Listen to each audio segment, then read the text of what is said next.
मैंने दुनिया के सबसे अमीर आदमी के इकलौता बेटा होने की अपनी पहचान छुपाए रखी और एक अमीर हैरिस के साथ सच्चा प्यार किया। जब मैं उसे अपनी पहचान बताने ही वाला था, तभी मैंने उसके करीबी दोस्तों के ग्रुप को मेरे सामने एक गैर मुल्की जबान में बात करते हुए सुन लिया। तुम अरेंज्ड मैरिज के लिए घर वापस जाने वाली हो, तो इस छोटे से बॉयफ्रेंड का क्या जो तुम्हारे साथ है? क्या तुम्हारा ब्रेकअप हो गया? युवान श्वैंग ने आहिस्ता से अपने हाथ में पकड़े वाइन ग्लास को घुमाया। हमारा ब्रेकअप नहीं हो रहा। मैं उसे वाकई पसंद करती हूँ, लेकिन उसकी फैमिली बहुत गरीब है। वो प्रेजेंटेबल नहीं है। अरेंज्ड मैरिज सिर्फ मेरी फैमिली को खुश करने के लिए है। वो मेरा सच्चा प्यार है। जब वक्त आएगा तो मैं उसे छुपा लूंगी। उसे साइड में रखना ठीक रहेगा। उन्होंने इतनी खुलकर बात की, बिना किसी रुकावट के, सिर्फ इसलिए क्योंकि उन्हें लगा कि मेरी फैमिली गरीब है और मुझे वो गैर मुल्की जबान समझ नहीं आती। मैंने उन्हें नहीं बताया कि मैं असलियत में उसे समझता था। तो पता चला कि जब वो मुझसे हमेशा के प्यार के वादे कर रही थी, वो पहले ही अपनी फैमिली की अरेंज्ड मैरिज कबूल कर चुकी थी। मैंने रेस्टरूम जाने का बहाना बनाया। बाहर निकलते ही मैंने फौरन घर फोन किया। मॉम, डैड, मैंने सोच लिया है। मैं घर वापस आने और फैमिली फॉर्चून इनहेरिट करने के लिए तैयार हूं। ये सुनकर कि उनका बेटा आखिरकार मान गया, दूसरी तरफ मेरे पेरेंट्स बहुत खुश हुए। मेरी उस गर्लफ्रेंड को याद करते हुए जिसके साथ मैं अपनी पहचान छुपाकर रह रहा था। उन्होंने पूछा, क्या तुम्हारी वो गर्लफ्रेंड तुम्हारे साथ वापस आ रही है? वो नहीं आएगी। मैं उससे ब्रेकअप करने का सोच रहा हूं। मेरी आवाज अनजाने में थोड़ी धीमी हो गई। एक हफ्ते में यहां सब सॉर्ट आउट हो जाएगा। कुछ और बातों के बाद मैंने फोन रख दिया। मैंने अपना फोन रखा और प्राइवेट रूम में वापस चला गया। जब मैंने दरवाजा खोला तो कमरे का शोर अचानक एक पल के लिए रुक गया, लेकिन मैंने ऐसे दिखावा किया जैसे मैंने कुछ देखा ही नहीं। मैं सीधा युवान श्वैंग के पास गया और बैठ गया। उसने अपनी तवज्जो बातों से हटाई और मेरी तरफ देखा, जो खामोशी से उसके पास बैठा था। गू जिंगहे, इस कॉल में इतनी देर कैसे लग गई? इससे पहले कि मैं अपना मुंह खोलता, मुझे एक और आवाज ने रोक दिया। यहां एक भी फॉरेनर नहीं था, लेकिन उस शख्स ने गैर मुल्की जबान में बात की। सिस्टर वन श्वैंग, तुम और जैंग वुबाई कब शादी करने का सोच रहे हो? ये सुनकर ग्लास पकड़े हुए मेरे हाथ थोड़े सख्त हो गए, लेकिन युवान श्वैंग के चेहरे पर वही इंडिफरेंट एक्सप्रेशन था। मेरी तरफ एक नज़र देखने के बाद उसने गैर मुल्की जबान में जवाब दिया, फैमिली ने आधे महीने बाद की डेट रखी है। ये सुनकर वहां मौजूद हर कोई एक साथ मेरी तरफ देखने लगा। एक करीबी दोस्त ने तजस्सुस के साथ पूछा, अगर तुम जैंग वुबाई से शादी करोगी तो गू जिंगहे का क्या होगा?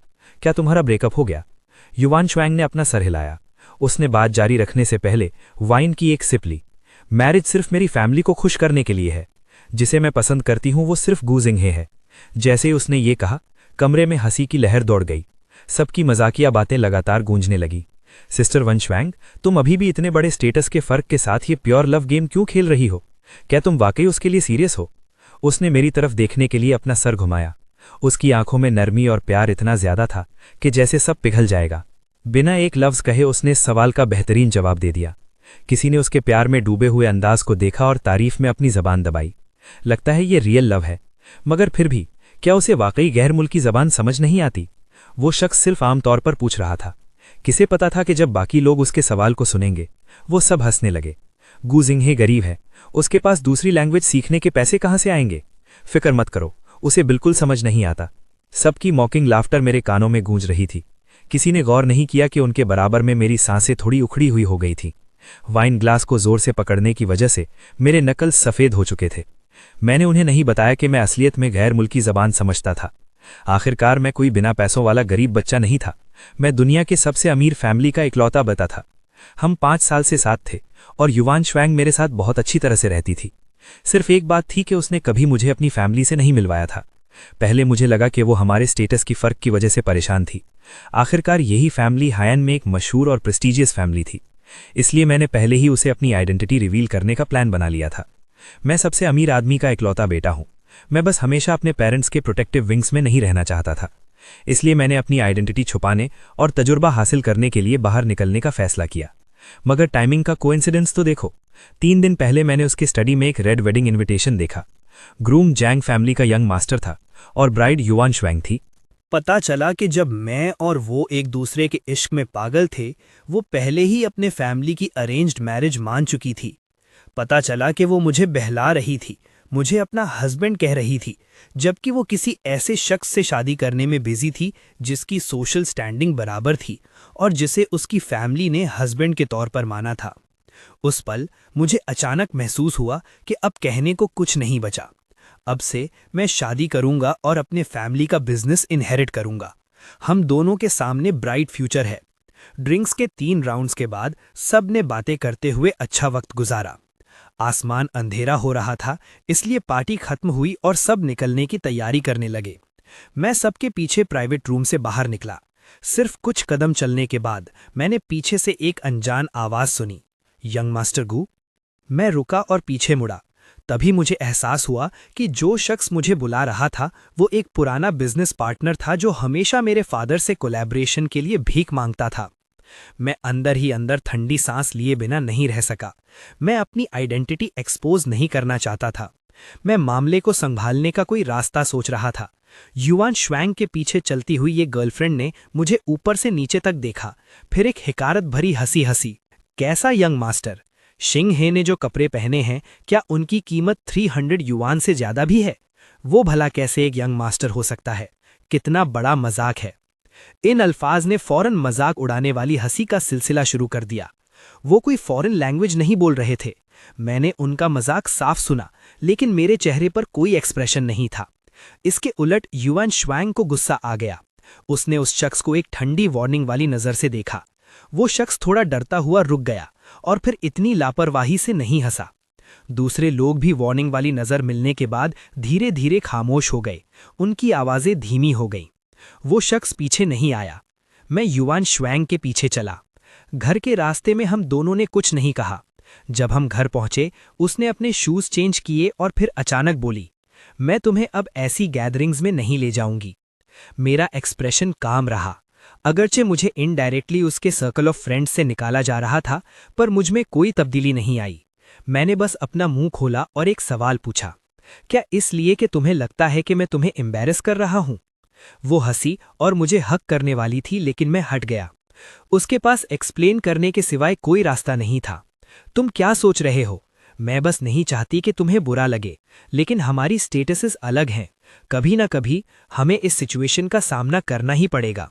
क्या तुम्हारी फैमिली तुम्हें एक अरेंज्ड मैरिज के लिए मजबूर नहीं कर रही? मैंने उसकी तरफ देखा। उसके एक्सप्रेशन में गिल्ट का एक इशारा ढूंढने की कोशिश की, मगर अलायंस लव्स सुनने के बाद भी युआन श्वैंग का एक्सप्रेशन सिर्फ एक पल के लिए सख्त हुआ। वो जल्दी ही नॉर्मल हो गया। शिंग हे, तुम्हें बस ये जानने की जरूरत है कि जिस शख्स से मैं प्यार करती हूं वो तुम हो। इतना काफी है। रही बात दूसरे मामलात की, तो मैं उन्हें सॉल्व करने का कोई रास्ता निकाल लूंगी। अगर मैंने गौर से ना देखा होता तो मुझे सच में उसमें कुछ भी अनयूजुअल नजर ना आता। बोलने के बाद युआन श्वैंग बाथरूम में अपना चेहरा धोने चली गई।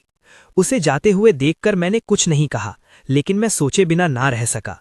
तुम्हारा सो कॉल्ड सोल्यूशन, क्या ये अपनी फैमिली की बात मानना है? एक शख्स से शादी करो और दूसरे को साइड पर रखो। ज्यादा दूर नहीं, बेड साइड टेबल से एक मैसेज नोटिफिकेशन की आवाज आई। वो युआन श्वैंग का फोन था। उसने कभी अपना पासवर्ड मुझसे नहीं छुपाया था। मैंने आसानी से उसका फोन अनलॉक किया और मैसेजेस देखने गया। वो जियांग वू की तरफ से था। युआन श्वैंग, हमें कल दोनों पेरेंट्स से मिलना है। अगर तुम आज रात यहाँ नहीं रुकती तो क्या एल्डर्स को पता चल जाएगा कि हम फेक मैरिज कर रहे हैं? मैं जानता हूं कि जिसे तुम प्यार करती हो वो तुम्हारा बॉयफ्रेंड है, लेकिन कम से कम इन कुछ दिनों के लिए क्या तुम मेरी इज्जत रख सकती हो?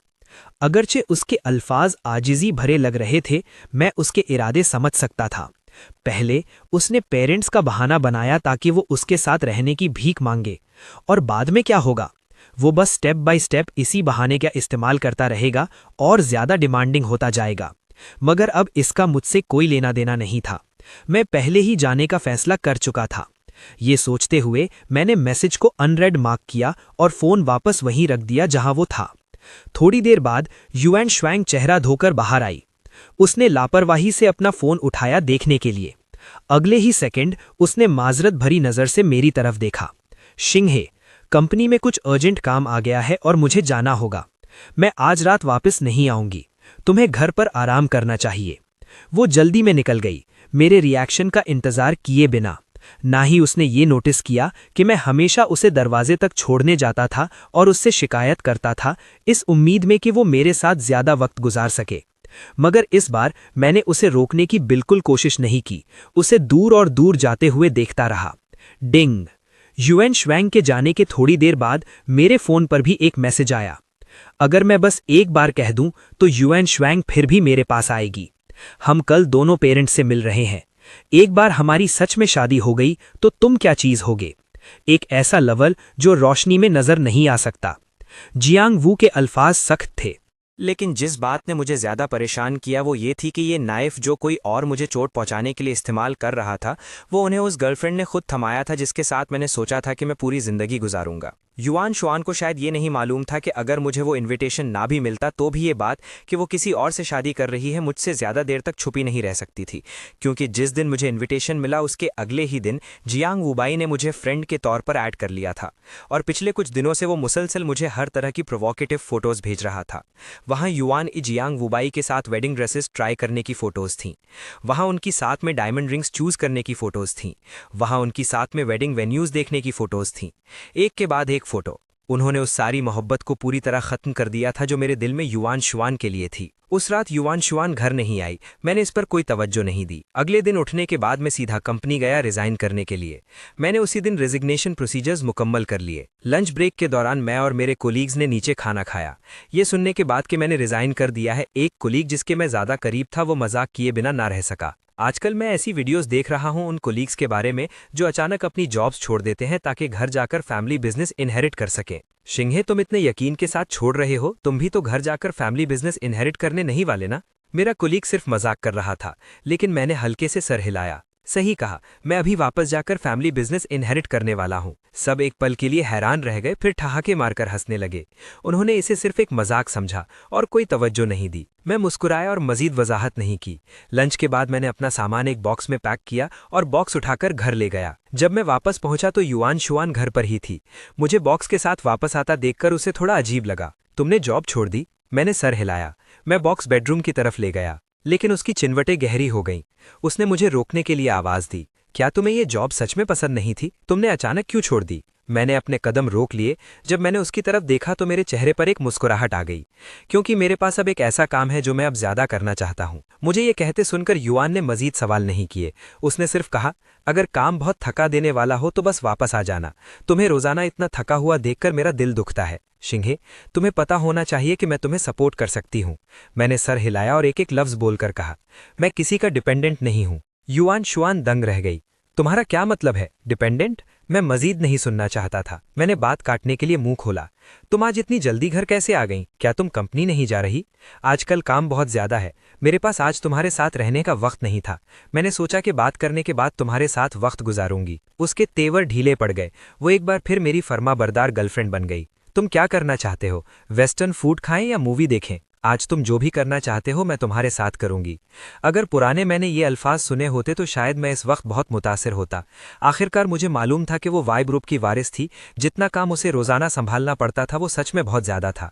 इसलिए जो चीज़ें मैं करना चाहता था उन्हें करने के लिए उसकी वक्त निकालने की चाहत कम अज़ कम ये साबित कर सकती थी कि उसके दिल में मेरा बहुत बड़ा मकाम था। लेकिन अब जब मैंने उसकी तरफ देखा तो मैं सोचे बिना ना रह सका कि क्या सच में काम बहुत ज़्यादा है या फिर वेडिंग की तैयारियाँ बहुत ज़्यादा हैं।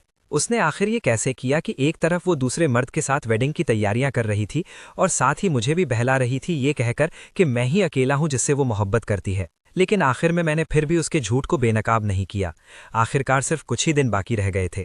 जब वक्त आएगा तो मैं कुदरती तौर पर उसकी ज़िंदगी से बिना किसी निशान के गायब हो जाऊंगा। मैंने सर हिलाया और उसकी सजेशन को रद्द कर दिया। थोड़ी देर सोचने के बाद मैंने आखिरकार कहा, घर साफ करने में मेरी मदद करो। विला में बहुत सारी पुरानी चीज़ें हैं, उन्हें रखने का कोई फ़ायदा नहीं है। युआन शुआन मान गई। उसके मेरे साथ सफाई करते हुए बहुत वक्त गुजारा। लेकिन जब हम सफाई के इख्तिताम कर पहुंचे तो उसे एहसास हुआ कि जो चीज़ें मैं निकाल रहा था वो सब मैचिंग आइटम्स थे जो हमने पहले खरीदे थे। वाटर कप से लेकर ज्वेलरी तक, कपड़ों से लेकर स्लीपर्स तक मैंने बिना सोचे समझे वो सब ट्रैश में फेंक दिए। जैसे जैसे मेरे फेंके हुए मैचिंग आइटम्स की तादाद बढ़ती गई उसके चेहरे की मुस्कुराहट भी धीरे धीरे सख्त होती गई, जब तक कि आखिरी आइटम ट्रैश में नहीं फेंक दिया गया। उसके दिल की घबराहट अब छुपी नहीं रह सकती थी। शिंगे, क्या तुम्हें कुछ पता चल गया है? भला मुझे क्या पता हो सकता है? क्या तुम मुझसे कुछ छुपा रही हो? मैंने अपनी आईब्रो उठाई, युआन शुआंग की तरफ देखते हुए उसके सवाल को इग्नोर किया और अपना एक सवाल पूछा। वो दूसरी तरफ मुड़ी, मुझसे आंख मिलाने की हिम्मत नहीं कर रही थी। थोड़ी देर की खामोशी के बाद उसने अब भी सीधा जवाब नहीं दिया। उसने बस मेरा हाथ जोर से पकड़ा और कहा, जिंगे, चाहे कुछ भी हो जाए, तुम्हें बस ये याद रखने की ज़रूरत है कि जिससे मैं प्यार करती हूँ वो तुम हो। मैं स्मॉग किया, मजीद कुछ नहीं कहा। सफाई खत्म करने के बाद येवॉन श्वांग अब भी मुझे डेट पर ले जाने की जिद कर रही थी। मुझे डर था कि उसे कुछ अजीब न लगे, इसलिए मैंने मना नहीं किया। वो मुझे डिनर और मूवी पर ले गई। गाड़ी आखिरकार एक ऑक्शन हाउस पर रुकी। जैसे ही हम अंदर दाखिल होने वाले थे, हमने एक आदमी को एक्सक्विजिट सूट पहने हुए हमारी तरफ आते देखा। उसके चेहरे पर अननेचुरलनेस की एक झलक दिखी। मैंने फौरन ये नोटिस किया। क्या हुआ, क्या तुमने किसी जानने वाले को देखा? जैसे ही मेरी बात खत्म हुई, वो आदमी हमारे सामने रुका और मुस्कुराते हुए हमारा इस्तकबाल किया। येवॉन श्वांग्स इंट्रोडक्शन बिल्कुल सही वक्त पर आया। He is the son of a close family friend, Zhang Wubai. ये कहने के बाद उसने मुझे इंट्रोड्यूस करने से पहले थोड़ी देर रुकी। This is my boyfriend Jingyi. हमारे लिए उसके बिल्कुल डिफरेंट इंट्रोडक्शन सुनकर जांग वू बेस फेस की मुस्कुराहट वहीं जम गई। एक लम्हे बाद उसने फिर भी manage to force a smile और अपना हाथ मेरी तरफ बढ़ाया। मैंने बहुत पहले से सुना था कि येवॉन श्वांग्स बॉयफ्रेंड बहुत हैंडसम है। आज तुमसे मिलकर लगा कि तुम वाकई अपनी रेपुटेशन के मुताबिक हो। जब वो बात कर रहे थे, गर्लफ्रेंड्स का ग्रुप जो उस दिन मेरे सामने फॉरेन लैंग्वेज में बात कर रही थी और मेरा मॉक कर रही थी, वो भी पास आ गईं। मेरी नज़र से बचकर उन्होंने येवॉन श्वांग को विंक किया। तब मुझे रियलाइज़ हुआ कि ये एनकाउंटर कोई कोइंसिडेंस नहीं था। उन्होंने इंटेंशनली जांग वुबे को यहाँ लाया था। मेरे अंदर गुस्से की आग भड़क उठी, लेकिन इस सिचुएशन में अगर मैंने अचानक अपना टेम्पर खोया तो बात समझाना और मुश्किल हो जाता। इन सर्कमस्टांसेस में मैं सिर्फ अपना सारा गुस्सा सप्रेस कर सकता था। ऑक्शन में जांग वू बेस सीट बिल्कुल येवॉन श्वांग के साथ थी। अपने प्रोवोकेटिव टेक्स्ट्स के बरक्स इन पर्सन वो नॉलेजेबल और वेल स्पोकन था। ये जानते हुए कि येवॉन श्वांग को पोर्सलिन में इंटरेस्ट है, उसने अपनी कॉन्वर्सेशन इसी टॉपिक के इर्द गिर्द रखी। येवॉन श्वांग भी शुरुआती रेजिस्टेंस के बाद ग्रेजुअली उसकी तरफ झुकने लगी, जब तक मैंने खांसी नहीं की। तब जाकर येवॉन श्वांग को याद आया कि वो मुझे इग्नोर कर रही थी। उसने फौरन नरम आवाज में कहा, आर यू बोर्ड? जिंघे, मुझे पता है तुम्हें इन चीज़ों में इंटरेस्ट नहीं है। अगर तुम्हें कुछ पसंद आए तो तुम उस पर सीधा बिड लगा सकते हो। मैंने अभी कुछ कहा भी नहीं था कि हमारे पीछे बैठी गर्लफ्रेंड्स के ग्रुप की विस्पर्स दोबारा शुरू हो गईं। अगरचे उन्होंने अपनी आवाज़ नीची रखने की कोशिश की, क्योंकि वो सिर्फ एक रो पीछे थे, मैं उन्हें क्रिस्टल क्लियर सुन सकता था। सिस्टर येवॉन श्वांग वाकई इसकी इज्जत बचाना जानती हैं। अगर इसका इंटरेस्ट हो भी तो क्या, इसे कुछ पता ही नहीं है। मुझे डर है कि इसे पैडल उठाना भी नहीं आता होगा। सही कहा, एक अपर क्लास ऑक्शन, ये यकीनन इसका फर्स्ट टाइम होगा। उनमें से कई ने मेरी तरफ डिस्डेन से देखते हुए कहा।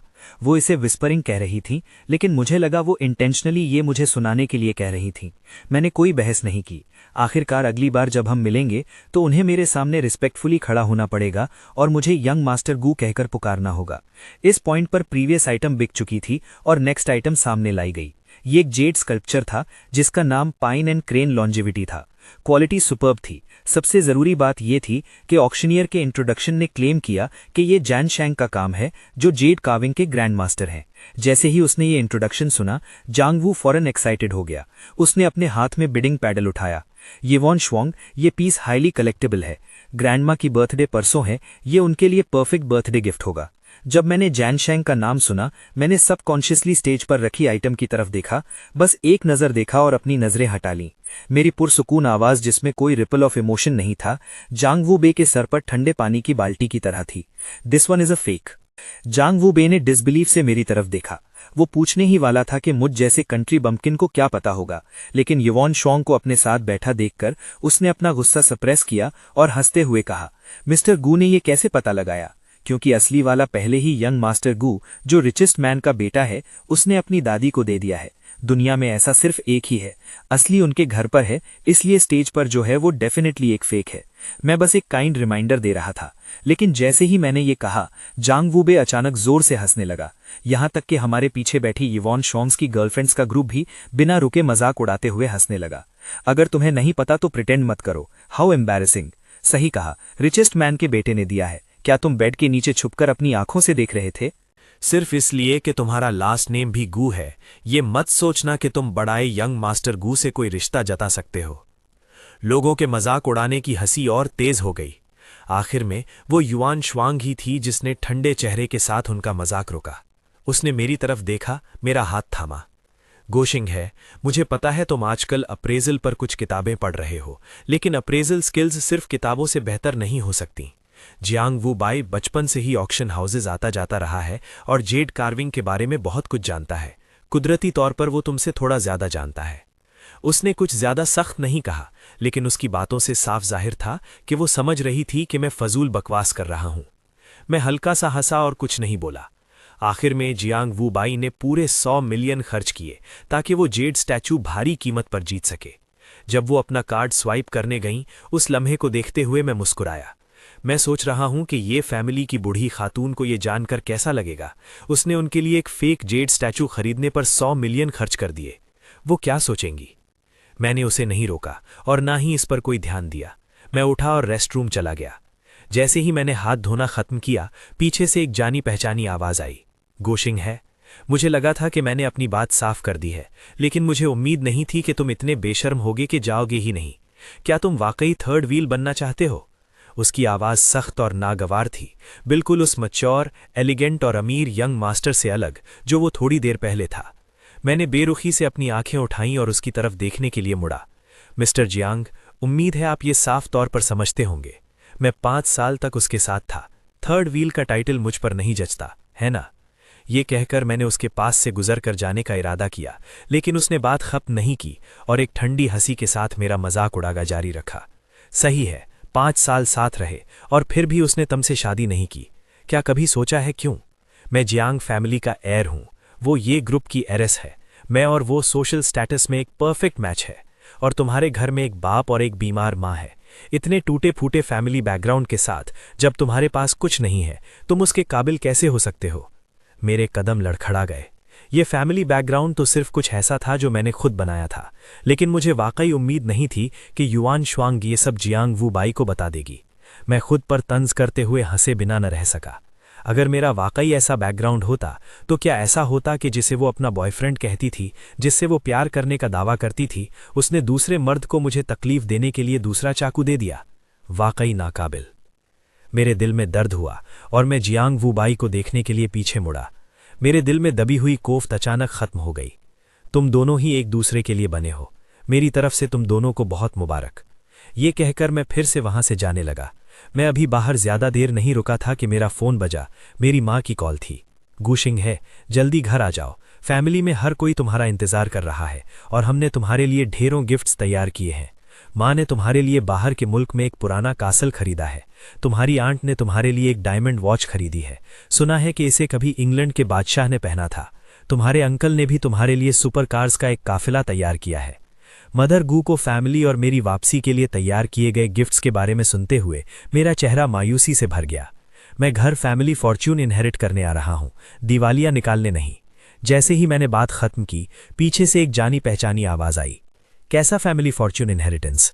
मैं सुन्न हो गया और फौरन फोन काट दिया, लेकिन मैं दिल ही दिल में आह भरे बिना न रह सका। ये सब लोग ऐसे क्यों हैं? इन्हें लोगों के पीछे खड़े होकर अचानक बोलने का बहुत शौक है। मैंने सर घुमाकर देखा तो युआन शुआंग खड़ी थी, जिसके चेहरे के तासुरात कुछ अच्छे नहीं थे। थोड़ी देर सोचने के बाद मैंने आखिरकार एक सफाई दी, कुछ नहीं, बस एक पुराने कॉलीग ने पूछा कि जॉब छोड़ने के बाद मेरा क्या इरादा है, तो मैंने उनसे मजाक किया कि मैं घर फैमिली फॉर्च्यून इनहेरिट करने जा रहा हूं। युआन शुआंग ने तेवरी चढ़ाई। वो साफ तौर पर इस तरह के मजाक करने वाला शख्स नहीं है। उसे अंदाजा हुआ कि कुछ गड़बड़ है। जैसे ही वो अपना मुंह खोलने वाली थी, मैं पहले ही कुछ कदम आगे बढ़ चुका था और उसे बुलाने के लिए सर घुमाया। क्या तुम नहीं चल रही? अभी कुछ कीमती ज्वेलरी दिखाए जाने बाकी हैं। ये अल्फाज सुनकर युआन शुआंग को लगा कि मैं कुछ ज्वेलरी खरीदना चाहता हूं और उसने सर हिलाकर मेरा पीछा किया। ऑक्शन रूम में वापस आने के बाद युआन शुआंग ने अगली कई कीमती ज्वेलरी पीसेस भारी कीमत पर जीत लीं। उन्हें पैक करवाने के बाद उसने वो मेरे हवाले कर दिए। मैंने अपने हाथ में मौजूद बॉक्स को देखा और धीमे से कहा, मैं ये चीज़ें इस्तेमाल नहीं करता। युआन शुआंग मुस्कुराई और मुझे गले लगा लिया। अब से इसकी आदत डाल लो। तुम्हें पैसे ज़ाया होने से डरने की ज़रूरत नहीं है। मैं पूरी ज़िंदगी तुम्हारे लिए ये खरीदूंगी। मेरे लब भड़क गए, लेकिन आखिर में मैंने अपनी बाकी बात नहीं कही। मैं करोड़ों की चीज़ें नहीं पहनता। मेरी ज्वेलरी कलेक्शन का हर पीस 100 मिलियन से ऊपर का है। ऑक्शन खत्म हो चुकी थी। हॉल में सब लोग एक एक करके जाने लगे। युआन शुआंग और हमारा ग्रुप भी ज्यादा देर नहीं रुका। सब अपनी अपनी गाड़ियां लेकर आए थे, इसलिए हम सबको बस अपने अपने रास्ते निकलना था।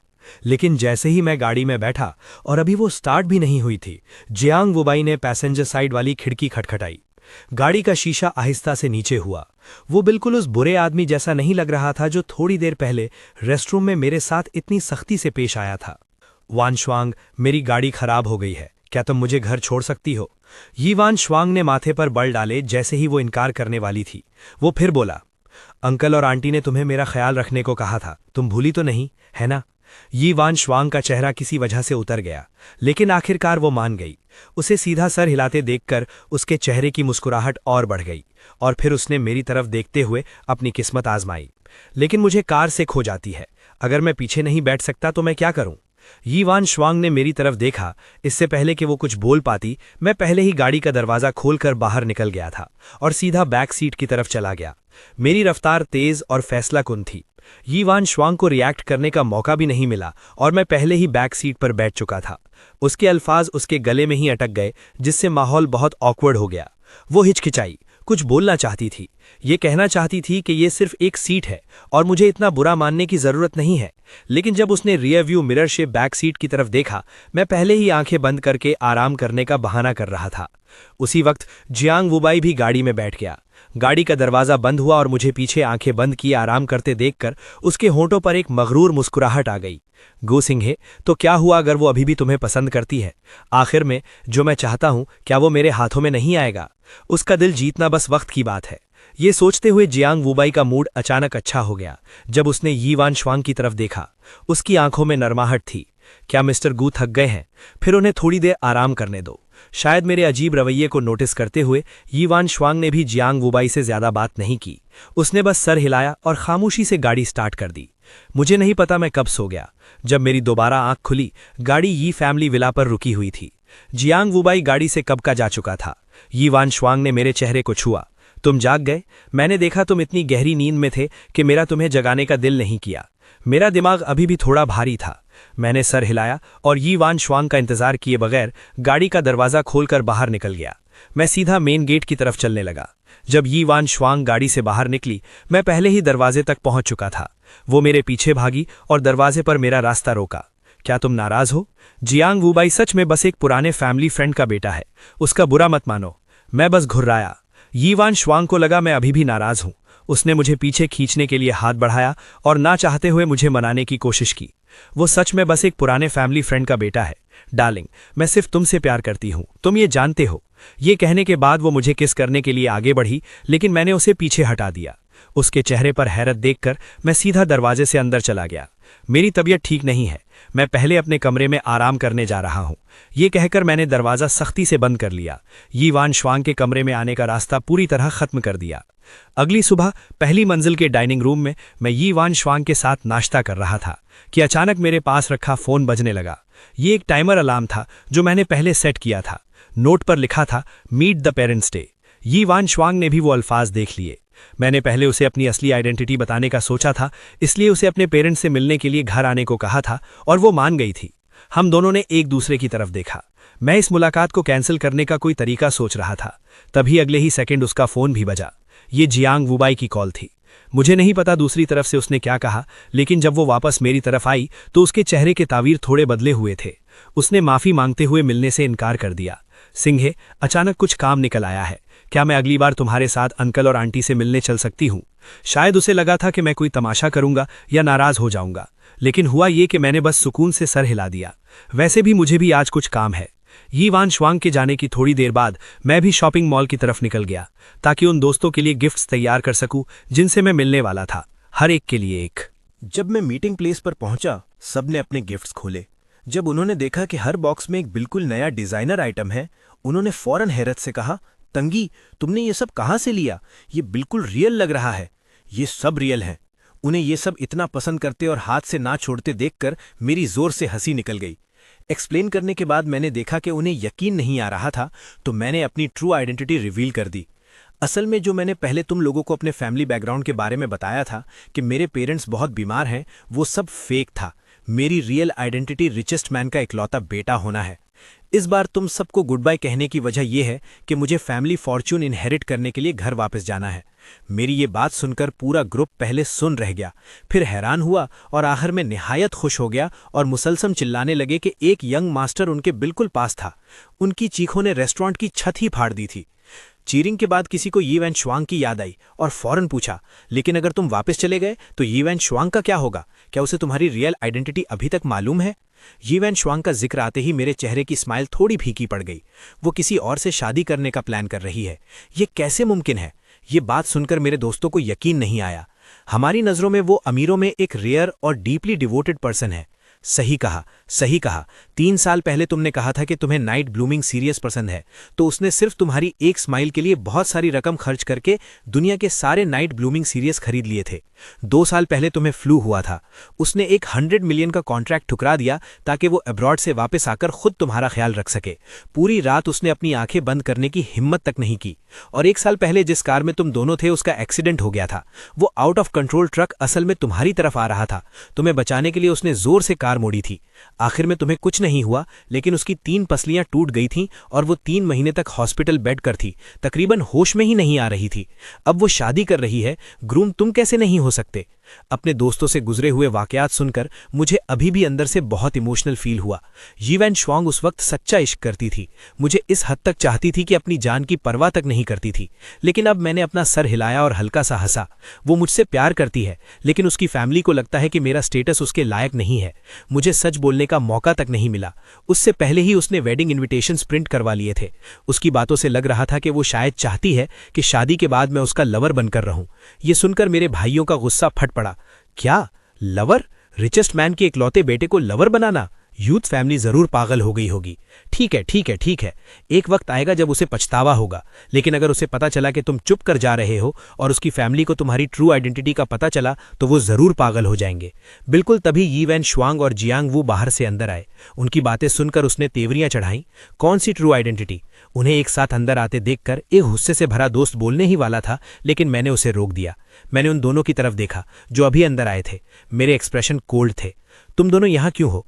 मेरा सवाल सुनकर यी वैन शुआंग थोड़ा गिल्टी फील करने लगी। उसकी नज़रें कतरा रही थीं।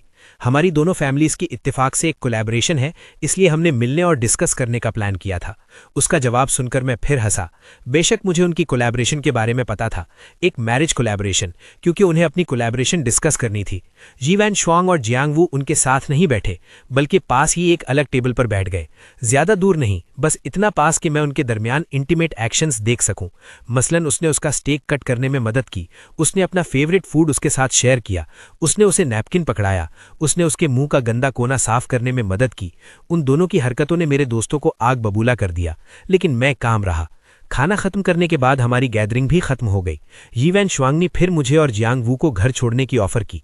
शायद पैसेंजर सीट पर पिछली लड़ाई से सबक लेकर इस बार यी वैन शुआंग ने अपना लेसन सीख लिया था। उसने फैसलाकुन अंदाज में अपनी फैमिली की स्ट्रेच्ड रोल्स रॉयस मंगवाई, जिसे ड्राइवर चला रहा था। जाहिर है अब वो पैसेंजर सीट पर नहीं जाएगी। कार सुकून से जियांग फैमिली के घर की तरफ बढ़ रही थी। रास्ते साफ थे। किसी ने तवक्को नहीं की थी कि इस मौके पर एक्सीडेंट हो जाएगा। एक आउट ऑफ कंट्रोल ट्रक दूसरी तरफ से तेजी से आया। ड्राइवर ने फितरी तौर पर स्टीयरिंग व्हील घुमाया और बस एक जोरदार धमाका सुनाई दिया। दोनों गाड़ियां फिर भी टकरा गईं और कार की विंडो टूट गई, जबकि मैं दूसरी तरफ गिरा। मैंने देखा कि यी वैन शुआंग अपने बराबर में जियांग वू को ढाल बनकर बचा रही है। न सिर्फ उसने उसे चोट लगने से बचाया, बल्कि उसे दिलासा भी दिया। मेरा होश खोने लगा। मुझे अचानक वो एक्सीडेंट याद आया जिसका मेरे दोस्तों ने अभी जिक्र किया था। हमें साथ रहते 4 साल हो चुके थे। उसके लिए मेरे जज्बात अभी भी अपने उरूज पर थे। ये भी बिल्कुल ऐसा ही इंटरसेक्शन था। एक ट्रक तेज रफ्तार से आ रहा था। मेरी साइड वही थी जहां ट्रक टकराने वाला था। खौफ के बीच मुझे एहसास हुआ कि मैं उस ट्रक से नहीं बच सकता था। मैं सिर्फ इतना कर सका कि गाड़ी को मोड़ दिया ताकि मेरी साइड पर इंपैक्ट पड़े। गाड़ी का अगला हिस्सा अंदर धंस गया। वो ड्राइवर सीट पर फंस गई थी। फायर फाइटर्स और डॉक्टर्स ने उसे रेस्क्यू करने के लिए काफी देर तक साथ काम किया। आखिरकार उसे गाड़ी से निकाल लिया गया। उस दिन वो मरते मरते बची थी, लेकिन फिर भी जब खतरे से बाहर होने के बाद उसकी आंख खुली तो सबसे पहले उसने मेरी खैरियत पूछी। अब फिर से एक कार एक्सीडेंट हुआ है। फर्क सिर्फ इतना है कि इस बार जिसे उसने इंस्टिंक्टिवली बचाया वो मैं नहीं हूं। स्ट्रेच्ड रोल्स रॉयस का पिछला हिस्सा इतनी बुरी तरह तबाह हो गया था कि पहचाना नहीं जा रहा था, जब तक सब गाड़ी से बाहर नहीं आ गए। युवान शुआंग अभी भी जियांग वुबाई को संभाल रही थी। आखिरकार उसने मुझे देखा, जो खामोशी से अपना खून बहता हुआ माथा पकड़े हुए था। खुशकिस्मती से मेरी चोट ज्यादा गहरी नहीं थी। हॉस्पिटल में पट्टी करवाने के बाद कोई मसला नहीं था, लेकिन सर की चोट की वजह से डॉक्टर ने 2 दिन ऑब्जर्वेशन के लिए हॉस्पिटल में रहने का मशवरा दिया। युवान शुआंग में मेरे सर पर लगी गॉज को देखा। उसका चेहरा शर्मिंदगी से भरा था। जिंगी, मुझे माफ कर दो। उस वक्त मैंने सिर्फ ये सोचा कि थोड़ी देर में मेरी जियांग वुबाई के साथ एक कोलैबोरेशन है जिसमें हमें साथ जाना है। उसका चेहरा जख्मी नहीं हो सकता था, इसलिए मैंने उसे बचाया। तुम चाहे मुझे मारो या डांटो, मैं सब बर्दाश्त कर लूंगी। बस प्लीज मुझे इग्नोर मत करो, ठीक है? गलती मानने का उसका अंदाज बहुत सच्चा था। वजह भी माकूल लग रही थी। अगर मुझे उनकी वेडिंग याद ना होती, जो आधे महीने से भी कम वक्त में होने वाली थी। मैंने अपनी आंखें नीची कर लीं और कुछ नहीं कहा। ना मैंने ये कहा कि मैंने माफ नहीं किया और ना ही ये कहा कि माफ कर दिया है। शुरू से आखिर तक मेरे चेहरे के एक्सप्रेशंस बिल्कुल पुरसुकून थे। युवान शुआंग की माफी खत्म नहीं हुई। वो बार बार सॉरी बोलती रही। फिर अचानक उसे कुछ याद आया। उसकी आंखों में उम्मीद की एक किरण चमकी। तुम्हारा बर्थडे कुछ ही दिनों में है। क्या मैं तुम्हें तुम्हारा गिफ्ट पहले दे सकती हूं? तुम्हें बर्थडे प्रेजेंट में क्या चाहिए? मैं तुम्हारे लिए खरीद दूंगी। ये सुनकर मैंने आखिरकार उसकी तरफ देखा, मगर मेरी आंखों में कोई जज्बात नहीं थे। फिर मेरे लिए 3 दिन बाद की शैंगचैंग की प्लेन टिकट खरीद दो। किस लिए? शैंगचैंग जाना है। वो थोड़ी हैरान हुई, लेकिन फिर फौरन उसने खुद ही जवाब सोच लिया। क्या तुम ट्रिप पर जाना चाहते हो? मैंने कोई वजाहत नहीं दी, बस सर हिला दिया। युवान शुआंग ने मजीद कोई सवाल नहीं पूछा और मेरे सामने ही अपना फोन खोलकर शैंगचैंग की प्लेन टिकट खरीद ली। टिकट खरीदने के बाद उसने कहा कि वो आजकल बिजी है और उसके पास मेरे साथ जाने का वक्त नहीं है। तुम पहले शैंगचैंग जाकर एंजॉय करो। जब मेरे पास वक्त होगा मैं तुम्हारे साथ ट्रिप पर चलूंगी। बर्थडे गिफ्ट के लिए प्लेन टिकट बहुत छोटी चीज है। मैं बाद में तुम्हें एक बड़े सरप्राइज से इसका बदला चुका दूंगी। मैंने अपना सर हिलाया और हल्का सा मुस्कुरा दिया। ये छोटा नहीं है, बिल्कुल भी छोटा नहीं है। आखिरकार ये प्लेन टिकट मेरे घर जाने का रास्ता है। युवान शुआंग, तुम्हारे गिफ्ट का शुक्रिया, मुझे खुद अपने हाथों से घर भेजने के लिए।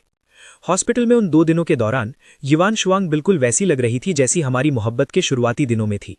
तुम कह सकते हो कि उसने मेरा बहुत ज्यादा ख्याल रखा, लेकिन ये अच्छे दिन ज्यादा नहीं चले।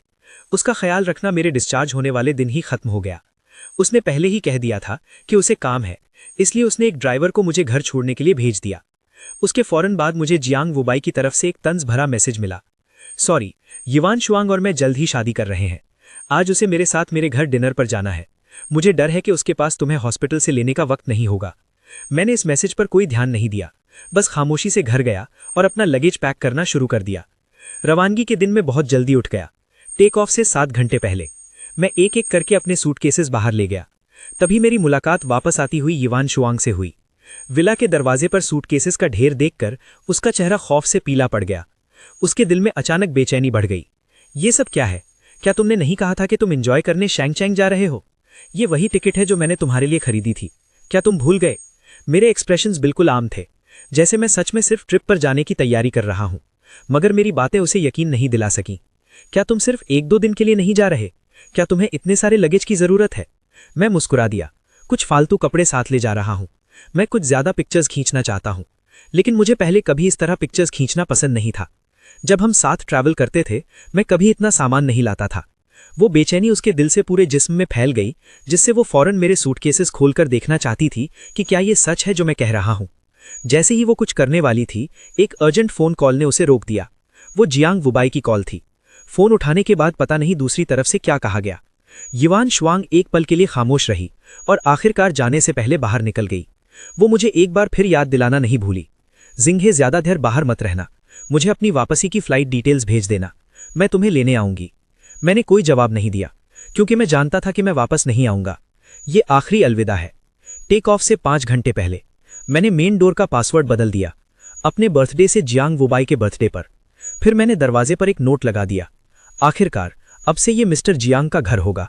बेहतर है कि पासवर्ड उनके बर्थडे पर ही सेट हो। टेक ऑफ से 3 घंटे पहले मुझे विला में मेरी और युवान शुआंग की सारी फोटोज मिल गईं। मैंने उन्हें आग के बर्तन में डाल दिया। एक एक करके मैं उसे पकड़ा हुआ था और हम फायरवर्क्स के नीचे किस कर रहे थे। वो बार बार कह रही थी कि वो मेरी है। सनसेट और मिल्की वे के बीच मुझसे अपनी मोहब्बत का इजहार कर रही थी। पूरी जिंदगी मुझसे प्यार करने की कसम खा रही थी। उसने एक बार मुझे कार से बचाने के लिए अपनी 3 पसलियां तुड़वा ली थी। उसका सोशल मीडिया सिर्फ मेरे बारे में था। हमने साथ बाहर देखी, गर्मियों में साथ चले, खजन का इस्तकबाल किया और सर्दियां गुजारी। अब यादें थोड़ी थोड़ी करके जल रही हैं। हमारा सब कुछ पूरी तरह से खत्म हो गया है। टेक ऑफ से 2 घंटे पहले मेरा फोन बजा। मैंने उसे खोल कर देखा। जियांग वुबाई ने मुझे एक वीडियो भेजी थी। वीडियो किसी फैमिली पार्टी की लग रही थी। वहां युवान शुआंग के दोस्त, जियांग वुबाई के भाई और दोनों फैमिलीज के बड़े मौजूद थे।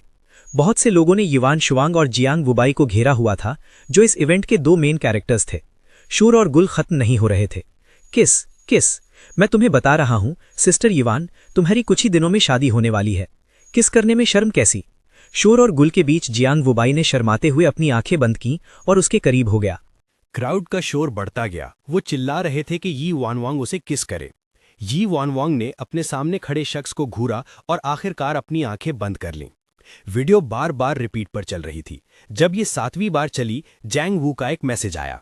गोइंग ही, क्या तुमने देखा? मैं यी फैमिली का वो सन इन लॉ हूं जिसे सबने मान लिया है।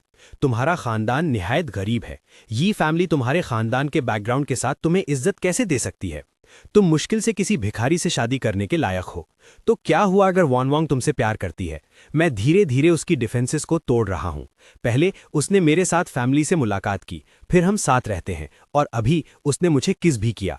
मुझे बताओ, तुम्हें क्या लगता है कितना वक्त लगेगा हमारे स्लीप टुगेदर करने में? मैंने उसके मैसेज का जवाब नहीं दिया। मैंने बस खामोशी से पिछले कुछ दिनों में भेजे गए प्रोवोकेटिव मैसेजेस लिए, एक एक करके, और उन सब का प्रिंट निकाल लिया। मैंने उन्हें एक स्टैक में लगाया और खाली लिविंग रूम में रख दिया। टेक ऑफ से 1 घंटा पहले मैंने उन प्रिंटेड पेपर्स के स्टैक पर अपने आखिरी अल्फाज छोड़े, यी वानवांग, हैप्पी वेडिंग, हम खत्म हो चुके हैं। उसके बाद मैंने अपना सूटकेस घसीटा और विला कॉम्प्लेक्स से निकल गया। मैंने टैक्सी पकड़ी और एयरपोर्ट की तरफ निकल गया। यी वानवांग, अब से मैं अपनी चिबल फैमिली का अमीर यंग मास्टर बनने जा रहा हूं। तुम्हारे साथ मेरा अब कोई ताल्लुक नहीं। हो चैंग एयरपोर्ट।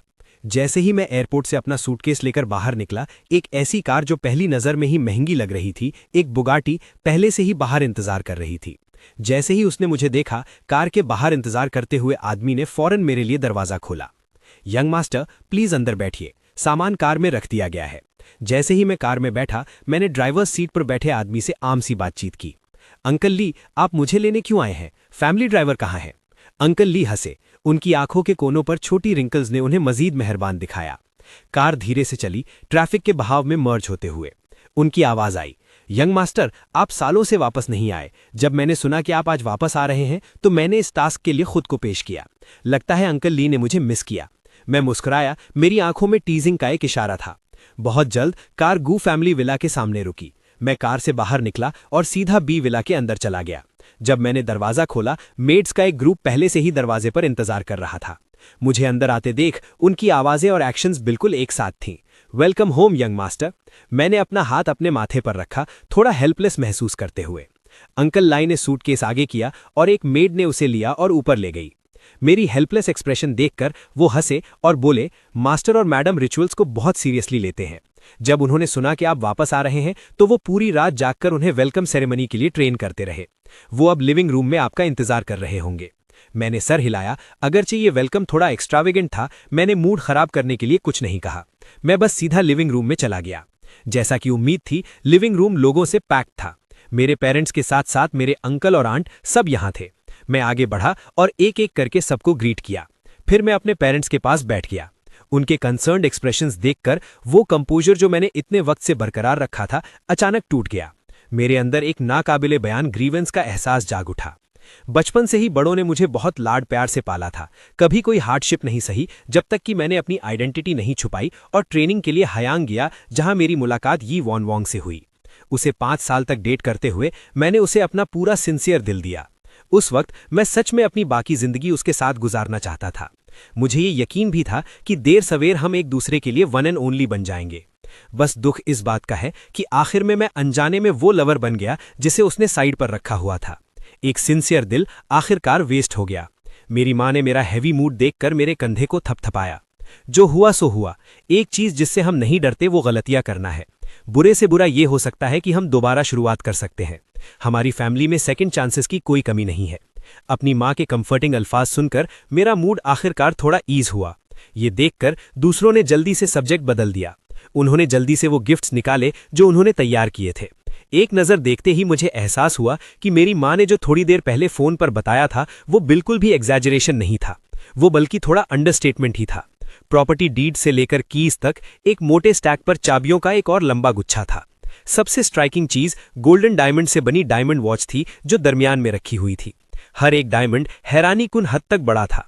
इस वॉच का हर हिस्सा इसकी एक्स्ट्राऑर्डिनरीनेस और वैल्यू दिखा रहा था, लेकिन फिर भी उन्हें लग रहा था कि ये काफी नहीं है। मेरे सामने रखी टेबल को भरने की कोशिश कर रहे थे, इससे पहले कि वो सैटिस्फाइड होते। जैसे ही मैं बेबसी से कहने वाला था कि इसकी जरूरत नहीं है, मेरी आंट ने अचानक टेबल पर हाथ मारा। उनकी आंखें चमक उठीं। क्या इसने अभी ब्रेकअप नहीं किया? ऐसा है कि मेरी एक दोस्त की बेटी हाल ही में मुल्क वापस आई है। मेरी दोस्त काफी वक्त से परेशान है क्योंकि उसे कोई बॉयफ्रेंड नहीं मिला। क्यों ना तुम दोनों एक ब्लाइंड डेट पर जाओ, बस इसे एक दोस्त बनाना समझ लो। मैं हैरान रह गया और जल्दी से हाथ हिलाते हुए कहा कि मुझे जरूरत नहीं है, लेकिन मेरी आंट ने मुझे मना नहीं करने दिया। उन्होंने सीधा अपना फोन निकाला और मुझे एक अकाउंट भेज दिया। मैं उस लड़की से उसके अब्रॉड जाने से पहले मिली थी।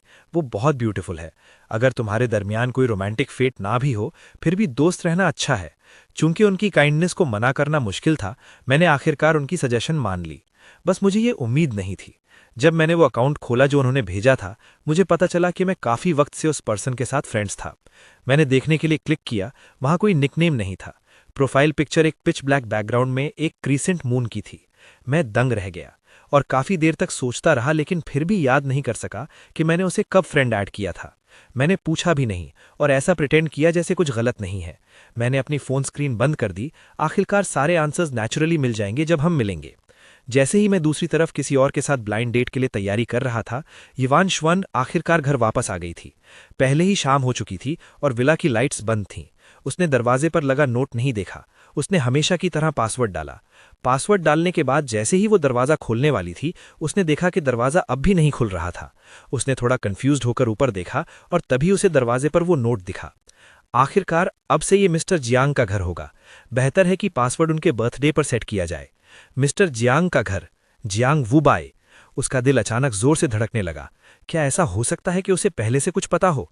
लेकिन वो और जियांगवू सिर्फ एक बार मिले थे और कोई और उसे इस बारे में नहीं बता सकता था। उसे कहां से पता चला होगा कि वो जियांगवू से शादी करने वाली है? युवान शुआंग ने हिचकिचाते हुए जियांगवू की बर्थडे डाली। विला का मेन डोर खुल गया। उसने लाइट्स ऑन की। विला खाली था। उसने अनजाने में पुकारा, एक्सिंग। उसकी आवाज विला में गूंजी, लेकिन काफी देर तक कोई जवाब नहीं आया। तभी उसे अचानक याद आया कि मैं 2 दिन पहले हुआचांग गया था। मैं बहुत कम उसे इतनी देर के लिए छोड़ता था। ज्यादातर वक्त मैं ही घर पर उसके वापस आने का इंतजार करता था, या फिर यूं कहें कि जब से हमने साथ रहना शुरू किया था, इस बार के अलावा पहले जब भी वो घर आती थी, मैं हमेशा घर पर उसका इंतजार कर रहा होता था। ये सोचकर युवान शुआंग के दिल में अचानक थोड़ी बेचैनी पैदा हुई। उसने अचानक अपने दिल में एक खालीपन महसूस किया। क्या उसने सच में ऐसा कर दिया? लेकिन फिर से सोचने पर उसने इस ख्याल को झटक दिया। ऐसा कैसे हो सकता है?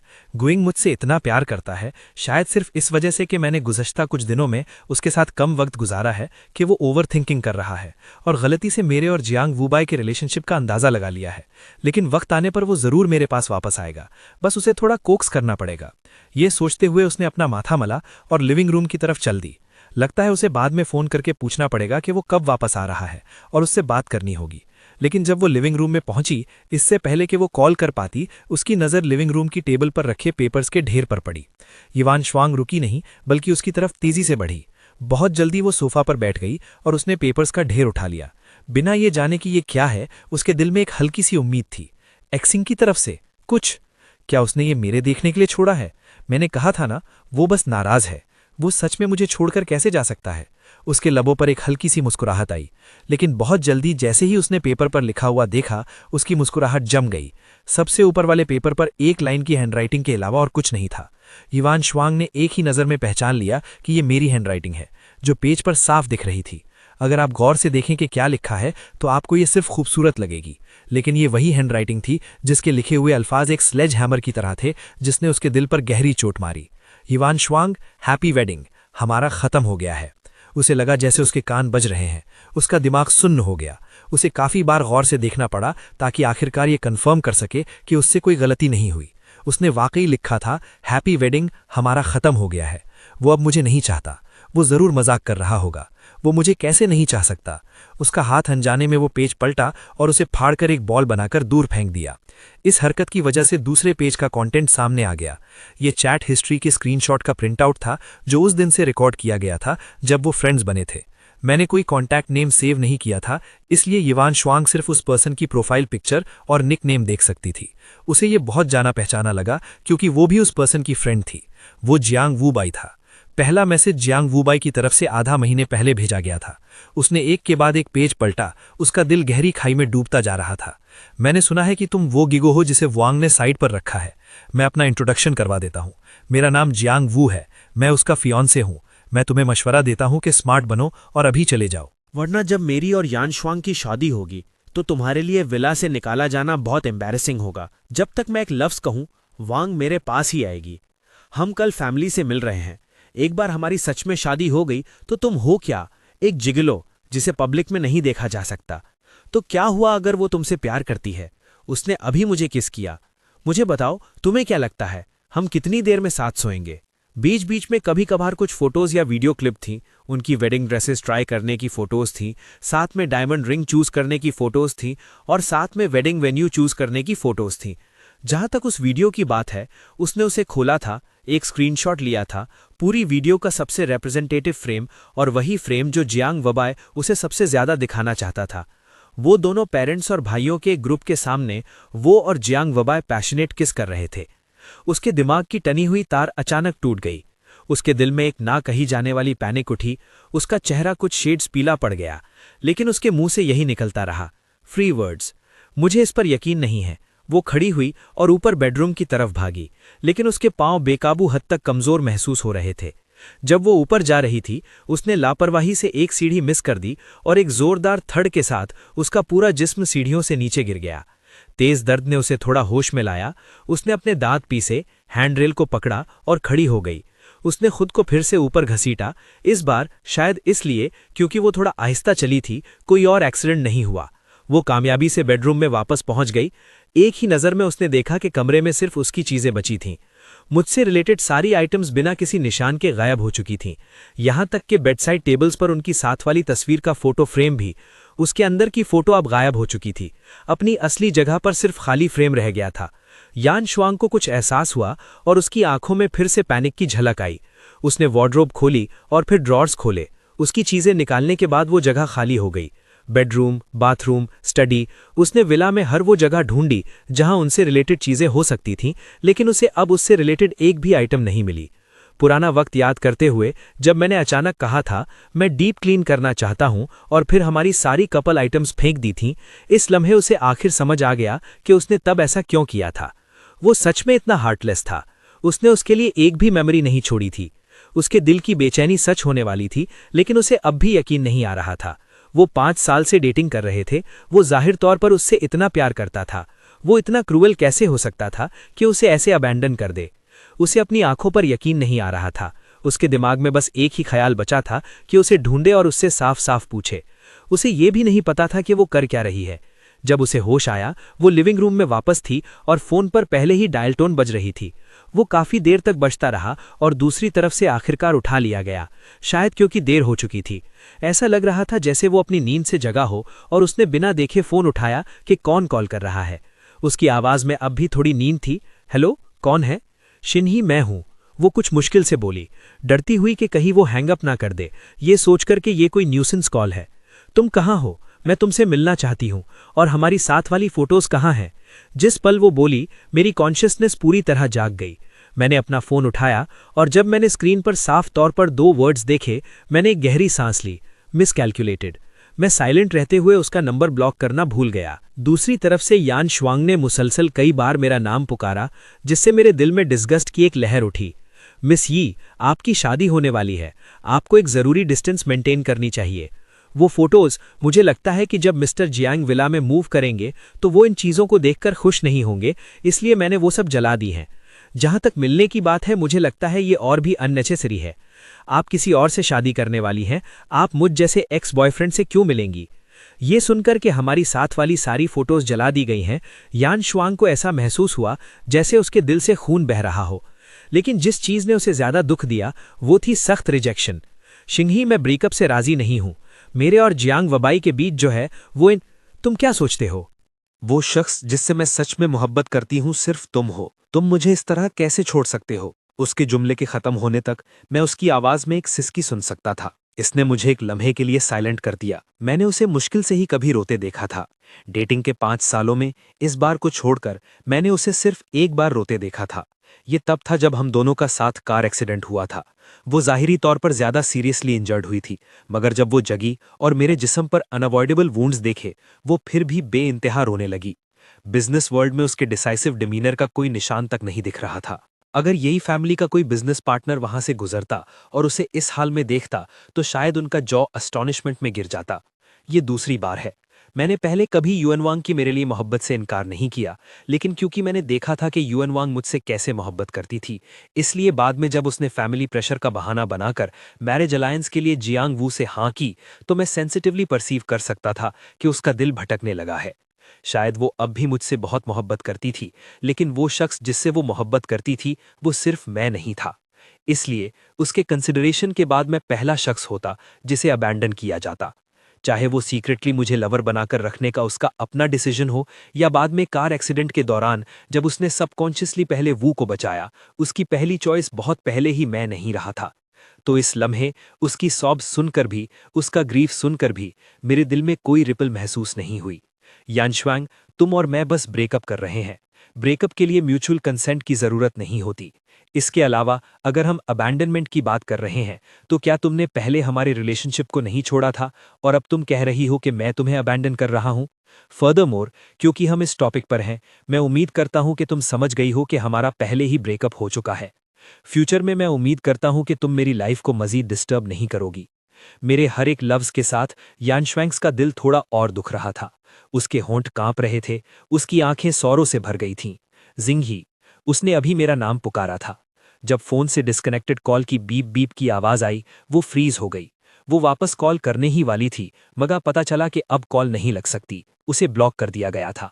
यानश्वांग ने मुझसे कांटेक्ट करने के दूसरे तरीके आजमाए, मगर पता चला कि उसके भेजे गए सारे मैसेजेस के साथ एक रेड एक्सक्लेमेशन मार्क आ रहा था। वो सोफा पर गिर गई, डेवस्टेटेड। उसकी नज़र फिर से उन डॉक्यूमेंट्स के स्टैक पर पड़ी। उसने पेपर्स के स्टैक को घूरा। सैडनेस और एंगर दोनों एक साथ उमड़ रहे थे। उसने जोर से पेपर्स के स्टैक को टेबल से स्वीप कर दिया। पेज आफ्टर पेज सरसराहट की आवाज के साथ हवा में उड़े और आखिर में टेबल, सोफा और फ्लोर पर बिखर गए। जैंग वू आए। ये सब जैंग वू की फॉल्ट है। अगर उसने ये मैटर जिंगी के सामने ना लाया होता तो वो इतनी अचानक और डिसाइसिवली कैसे छोड़कर जा सकता था? आखिरी पेपर का टुकड़ा उसके सामने गिरा, जिस पर जैंग वू का मुझे भेजा गया आखिरी बोस्टफुल सेंटेंस लिखा था। तो क्या हुआ अगर वो तुमसे मोहब्बत करती है? उसने अभी मुझे किस किया है? बताओ, तुम्हें क्या लगता है कि हम कितनी देर में साथ सोएंगे? उन अल्फाज को घूरते हुए उसकी आंखें भरी थी। काफी देर बाद उसने अचानक एक स्नीयर दी। उसकी स्टैग्नेंट पूल जैसी आंखों में अचानक एक विशियस ग्लिंट आई। जैंग वू आए, मैंने तुम्हें पहले कहा था, वो शख्स जिसे मैं पसंद करती हूं वो सिर्फ जिंग ही होगा। तुम्हें किसने नर्व दी कि तुम जाकर जिंगी के लिए ट्रबल पैदा करो? अगर तुम्हें शादी करने का इतना ही शौक है तो कैसा रहेगा अगर मैं तुम्हें एक बिग गिफ्ट दूं? कैसा रहेगा? मुझे कोई अंदाजा नहीं था कि युएन वांग क्या सोच रही थी। मैंने एक्सप्रेशनलेसली युएन वांग के नाम से सेव फोन नंबर को ब्लैकलिस्ट में डाल दिया। इसी के साथ मैंने उसके बाकी सारे अकाउंट्स को भी ब्लैकलिस्ट में डाल दिया। तभी मैंने अपना फोन वापस रखा और गहरी नींद सो गया। उस रात मैं बहुत सुकून से सोया, क्योंकि तीसरे दिन मेरी शांघा ग्रुप में जॉब शुरू होनी थी। एक ऐसे शख्स के तौर पर जिसे out of the blue appoint किया गया था, मैं बहुत जल्दी उठ गया। मुझे कॉन्फिडेंस था कि मैं अपनी पोजीशन सिक्योर कर लूंगा, लेकिन कम से कम ऑफिस के पहले दिन मैं खुद को गॉसिप का टॉपिक नहीं बनने देना चाहता था। शांघा ग्रुप को गू फैमिली का फैमिली एंटरप्राइज समझा जाता है और इसकी सैकड़ों साल पुरानी हिस्ट्री है। इसका बिजनेस स्कोप बहुत ब्रॉड है। मेरे ऑफिस ज्वाइन करने से पहले ही ये खबर कि शांघा ग्रुप ने एक यंग हैंडसम सीईओ अपॉइंट किया है, पूरी हाई सोसाइटी में फैल गई थी। उस वक्त यानश्वांग अपनी बेस्ट फ्रेंड्स के साथ हैन के सबसे बड़े क्लब में ड्रिंक कर रही थी। ये सुनकर कि गू सिंह को पता चल गया है कि वो किसी और से शादी कर रही है, उसने गुस्से में आकर यानश्वांग से ब्रेकअप कर लिया। किसी ने भी इस बात पर कोई तवज्जो नहीं दी। वो बस एक पल के लिए ये एक्सेप्ट नहीं कर सका कि अब से वो तुम्हारे पीछे पीछे सिर्फ बिना किसी प्रॉपर टाइटल के घूम सकता है। इसलिए वो बस नखरे दिखा रहा है और ब्रेकअप मांग रहा है। मैंने सुना है उसने हाल ही में अपनी जॉब भी छोड़ दी है। परेशान मत हो, एक बार जब उसके पास पैसे खत्म हो जाएंगे, वो आज नहीं तो कल वापस आ जाएगा, वरना उसके गैम्बलिंग करने वाले बाप और सीरियसली इल माँ का ख्याल कौन रखेगा? सही बात है, मैं उस जैसे कई जिगलोज से मिल चुकी हूँ। क्या वो पहले तुमसे चिपका रहना नहीं चाहता था? अब जब उसका खूबसूरत ख्वाब टूट गया है तो ये नॉर्मल है कि वो इसे एक्सेप्ट नहीं कर पा रहा। ज्यादा से ज्यादा तुम्हें बाद में बस उसे थोड़ा कोक्स करना पड़ेगा। उसके स्टेटस के साथ वो भला तुम्हारा हस्बैंड कैसे बन सकता है? वो बस डे ड्रीमिंग कर रहा था। उसे अपने पीछे ऐसे ही आने देना। जो जिंदगी उसके पास है उसके बारे में तो उसने पहले कभी ख्वाब देखने की हिम्मत भी नहीं की होगी। मेरे बारे में ये मजाक उड़ाते हुए अल्फाज बार बार गूंज रहे थे, मेरे कानों में बज रहे थे। ये सब इतना ज्यादा सुनकर यानश्वांग, जो अपना गम भुलाने के लिए अकेली ड्रिंक कर रही थी, उसे भी ये ग्रेटिंग लगने लगा। उसके एक्सप्रेशन डार्क थे और उसने अपने हाथ में पकड़ा वाइन ग्लास जोर से फेंक दिया। ग्लास टूटने की तेज आवाज गूंजी और उसके टुकड़े हर तरफ फैल गए, जिसकी वजह से शोर वाला माहौल थोड़ा शांत हो गया। अचानक उसकी ठंडी और सख्त आवाज गूंजी, क्या तुम सब ने काफी कह दिया है? बाकी लोग खाली नजरों से उसके एक्सप्रेशन को देखते रहे, कोई रिएक्शन नहीं दिया। किसी को समझ नहीं आया कि वो किस बात पर गुस्सा थी। उसकी बातों से ऐसा लग रहा था जैसे वो मुझे डिफेंड कर रही हो, लेकिन ये पहली बार नहीं था कि उन्होंने मेरे बारे में ऐसी बात की थी। उन्होंने तो कई बार उसके सामने ही ये सब कहा था। यवान श्वांग ने पहले कभी कुछ नहीं कहा था। सही है, तो अब उसका क्या मतलब है? आखिरकार लियू चैन चैन जो उसके सबसे करीब खड़ी थी, उसने तेवरी चढ़ाई और खामोशी तोड़ने के लिए पहले बोली, मगर उसकी बातों में उसके गुस्से का कोई लिहाज नहीं था। वो बस यही समझ रही थी कि वो उनके शोर करने की शिकायत कर रही है। वो 2 बार हल्का सा हंसी। उसकी नज़र यवान श्वांग की तरफ थी, जिसमें मजाक का एक इशारा था। क्या हुआ? क्या सिस्टर श्वांग अब भी नाखुश है? हम जानते हैं कि तुम उसका थोड़ा ख्याल रखती हो, परेशान मत हो। वो तुम जैसी कैश काउ को भला वाकई कैसे छोड़ सकता है? मानो या ना मानो, आधे महीने से भी कम वक्त में वो जरूर तुम्हें दे देगा। उस वक्त क्या तुम वो नहीं कह पाओगी जो तुम चाहती हो? लेकिन जैसे ही ये अल्फाज उसके मुंह से निकले, उसने लियू चैनकिन की तरफ देखा। उसकी आंखें फियर्स थीं, उसकी आवाज बर्फ जैसी ठंडी थी। अपोलोजाइज करो। लियू चैन हैरान रह गई। उसे समझ नहीं आया कि उसका क्या मतलब है। उसकी आवाज फिर से गूंजी, उससे अपोलोजाइज करो। इस पल तक लियू चैन को आखिरकार समझ आ गया कि वो असल में तमाशा इसलिए कर रही है क्योंकि वो लोग मुझे नीचा दिखा रहे थे। सिस्टर श्वांग, आप इतना ज्यादा क्यों भड़क रही हैं? वैसे भी हम गलत नहीं थे। वो एक निहायत गरीब बंदा जो तुमसे चिपका हुआ है, क्या ये पैसों के लिए नहीं है? जब हमने पहले ही ये कहा था तब तो तुमने कोई ऑब्जेक्ट नहीं किया था। लियू चैन की बातें सुनकर यवान श्वांग अचानक हैरान रह गई। उसकी आंखों की उदासी खत्म हो गई और आखिर में कंफ्यूजन में बदल गई। तो उन्होंने पहले भी कई बार ऐसी बातें की थीं। तो जब भी पहले ऐसी सिचुएशन आती थी, उसने हमेशा इसे टॉलरेट करने का फैसला किया था। उसने अपनी यादों में तलाश किया, इस बात को रिफ्यूटिंग करने के लिए कोई सबूत ढूंढने की कोशिश की, मगर सिर्फ ये पाया कि वो गलत नहीं थी। ये पहली बार नहीं था कि उन्होंने मुझे इस तरह बिलिटल किया हो, और उसने चाहे मैं वहां ना हूं या वहां मौजूद हूं लेकिन वो फ्रेंच बोल रहे हो, हमेशा एक्वेस करने का रास्ता चुना था। सिर्फ जब उन्होंने मेरे मुंह पर यह कहा तब उन्होंने उन्हें थोड़ा रोका था, मगर उस रोकने को भला कैसे कोई सबूत माना जा सकता है? वो महज एक ना दिल से किया गया दिखावा था जो उसने मेरे सामने किया। जहां तक उसके पहले वाले एक्वेसेंस का सवाल है, वो वही था जो वो असल में सोचती थी। ये सोचकर वो अचानक खामोश हो गई। उसे समझ नहीं आ रहा था कि क्या कहे। वो बस अपने आप को स्टूपर में लाने के लिए एक के बाद एक ग्लास पीती रही, मगर साथ ही यवान श्वांग के दिल में उम्मीद की एक किरण जागी। सही बात है, उसका अब भी एक गैम्बलिंग करने वाला बाप और सीरियसली इल माँ है, और अब वो अनएम्प्लॉयड है। शायद थोड़ी देर में जब वो वाकई उसके पास वापस आ जाएगा, और इस वक्त बाकी लोग उसके साथ मजीद लक पुश नहीं लेना चाहते थे और उन्होंने सब्जेक्ट चेंज कर दिया। हाल ही में शैंग ग्रुप में एक नया अपॉइंटेड सीईओ आया है। क्या तुम लोगों ने कुछ सुना है? मैंने सुना है कि ये गू फैमिली का यंग मास्टर है। पिछले कुछ सालों से उसकी कोई खबर नहीं थी क्योंकि वो बाहर खुद ट्रेन करना चाहता था। वो अभी वापस आया है और उन्होंने फौरन शंघाई ग्रुप उसके हवाले कर दिया। वैसे भी गू फैमिली का बेटा सिर्फ यंग मास्टर गू ही है, इसलिए सारे एसेट्स आखिरकार उसी के हाथों में जाएंगे। भले ही उसे out of the blue appoint किया गया हो, उसे शायद बचपन से ही इस पोजीशन को डायरेक्टली संभालने के लिए तैयार किया गया था। तुम लोग बताओ, दोनों का सरनेम गू है तो लोगों के दरमियान गैप इतना बड़ा क्यों है? यीवान श्वांग को इस टॉपिक में कोई दिलचस्पी नहीं थी, इसलिए वो शामिल नहीं हुई। वो बस एक कोने में अकेली बैठी रही। उसके सामने वाइन की खाली बोतलों का ढेर लगता गया। वो ध्यान से नहीं सुन रही थी, तो नेचुरली उसने उन्हें ये कहते हुए नहीं सुना। कुछ साल पहले गू फैमिली का यंग मास्टर ट्रेनिंग के लिए बाहर गया था और अभी हाल ही में घर वापस आया है।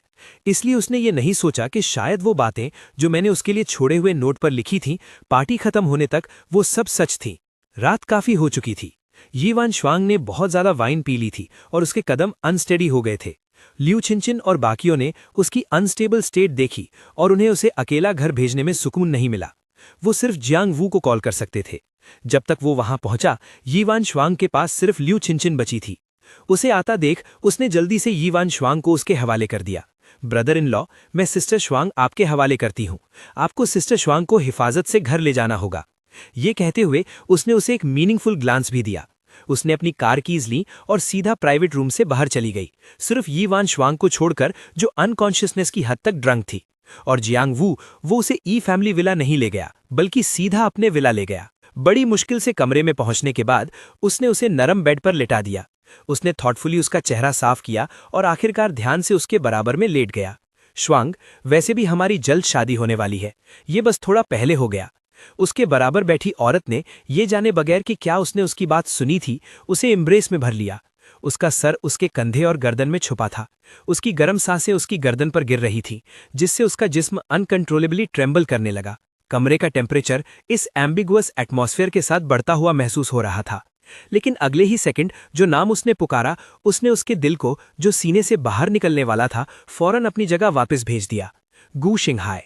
उसने और कोई मूव्स नहीं दिखाए, बस उसे जोर से अपनी बाहों में भर लिया, जैसे अगर उसने छोड़ा तो वो एक बार फिर डिसअपियर हो जाएगा। जियांग वू उसकी बाहों में खामोशी से लेटा रहा, कोई हरकत नहीं की, लेकिन उसकी आंखों में एक विशस ग्लिंट चमका। गू शिंगहाय, ये फिर से गू शिंगहाय है। कितना अच्छा होता अगर वो इस दुनिया से ही डिसअपियर हो जाता। अगले दिन यी वान श्वांग नशे की हालत से जागी तो उसे सर में स्प्लिटिंग हेडेक महसूस हुआ। वो मसाज करने के लिए अपना हाथ उठाने ही वाली थी कि अचानक उसे एहसास हुआ कि उसकी बाहों में कोई है। उसने नीचे देखा, लेकिन उसे सिर्फ एक्सक्विजिटली पर्म्ड बालों वाला सर दिखा। इससे पहले कि उसका ब्रेन रिएक्ट करता, नाम उसके मुंह से निकल गया, गू शिंगहाय। लेकिन जैसे ही उसने ये कहा, उसे एहसास हुआ कि कुछ गलत है और उसके दिल में एक बुरा प्रेमोनिशन पैदा हुआ। उसने अपनी बाहों की ताकत इस्तेमाल की और जोर से उस शख्स को पुश कर दिया। जियांग वू, जो गहरी नींद में था, बेड से नीचे गिर गया और जमीन से टकराने की थड की आवाज आई। अब वो पूरी तरह जाग चुका था। जैसे ही उसने ऊपर देखा, उसने यी वान श्वांग को डार्क एक्सप्रेशन के साथ देखा। तुम यहां क्यों हो? उसका कोल्ड और इमोशनलेस लहजा सुनकर उसे फौरन बहुत रॉन्ग महसूस हुआ। उसने अपने होंठ भींच लिए, उसकी आंखों में आंसू भर आए। आंसू चमक रहे थे, गिरने ही वाले थे पर गिरे नहीं। वो बहुत पिटीफुल लग रहा था। अगर उसके सामने कोई और होता तो शायद उसे इस हालत में देखकर उसका दिल नर्म हो जाता, या अगर ये मुझसे ब्रेकअप करने से पहले वाली यी वान श्वांग होती तो शायद वो उसके साथ इतनी कोल्ड ना होती। मगर तंज की बात यह थी कि अब उसे देखने वाली यी वान श्वांग वो थी जिसने देखा था कि कैसे उसने मुझे प्रोवोक किया था, जिसकी वजह से मेरा उससे ब्रेकअप हुआ। जियांग वू ने देखा कि वो अब भी अनमूव्ड है और उसके एक्सप्रेशन मजीद डार्क हो गए हैं, तो उसने जल्दी से अपनी ग्रीवेंसेस को दबाया और एक्सप्लेन किया। तुम कल रात ड्रंक थी और तुमने मुझे अपने घर नहीं जाने दिया, इसलिए मेरे पास तुम्हें अपने घर लाने के अलावा कोई चॉइस नहीं थी। ये सुनकर यी वान श्वांग को आखिरकार एहसास हुआ कि उसने पहले ध्यान नहीं दिया था, क्योंकि वो गुस्से में थी कि ये रूम उसका नहीं है। उसका एक्सप्रेशन थोड़ा नर्म हुआ, लेकिन उसकी वेरीनेस जरा भी कम नहीं हुई। फिर तुम मेरे साथ क्यों सो रहे थे? जैसे ही ये अल्फाज बाहर आए, उसने उसके चेहरे पर एक ब्लश देखा। मैं असल में तुम्हें सेटल करने के बाद गेस्ट रूम में जाने वाला था, वो बस तुम मुझे पकड़े रही और छोड़ी नहीं रही थी। उसका हिचकिचाता हुआ अंदाज देखकर उसकी नज़र गहरी हो गई। ये वाजे नहीं था कि उसने उसकी कहानी पर कितना यकीन किया। शियांग वूबाई ने सिर्फ उसे अचानक खड़े होते देखा। उसने कमरे से जाने से पहले उसे एक कोल्ड ग्लांस दी। जियांग वू, अपनी ये पेटी ट्रिक्स बंद करो। हम शादी कर रहे हैं, लेकिन सिर्फ इसलिए क्योंकि तुम ओबीडियंट हो और मेरे पेरेंट्स के लिए तुम्हारे साथ डील करना आसान है। अगर अगली बार ऐसा हुआ तो मुझे पर्सन बदलने में कोई मसला नहीं होगा। जियांग वू के एक्सप्रेशन खराब हो गए। उसे जाते हुए देखकर उसने तकरीबन अपने दांत पीस डाले।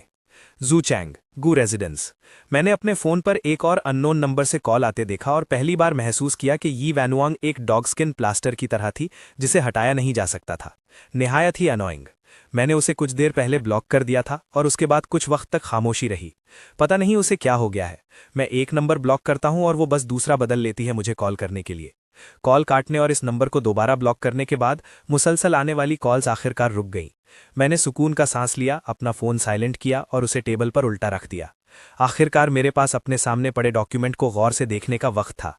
ये प्रोजेक्ट पहला मेजर प्रोजेक्ट था जो मैंने शंघाई आने के बाद लिया था। अगर मैं इस प्रोजेक्ट को कामयाबी से पूरा कर लेता तो मुझे शंघाई की सीनियर मैनेजमेंट में अपनी जगह सिक्योर्ड समझा जाता। उस वक्त मैंने ये प्रोजेक्ट लेने में कोई हिचकिचाहट नहीं दिखाई, मगर उसे एक्सेप्ट करने के बाद मुझे पता चला कि बिडर्स के दरमियान यी वैनुआंग अचानक सामने आ गई है। यी फैमिली की फाउंडेशन हाइको में है, तो उसका अचानक जू चैंग के एक प्रोजेक्ट में इन्वॉल्व होना, क्या ये उसकी वजह से हो सकता है? ये सोचकर मैं एक डिराइसिव हंसी रोक ना सका। क्या यी वैनुआंग को लगता है कि ये किसी तरह का डीपली अफेक्शनेट जेस्चर है?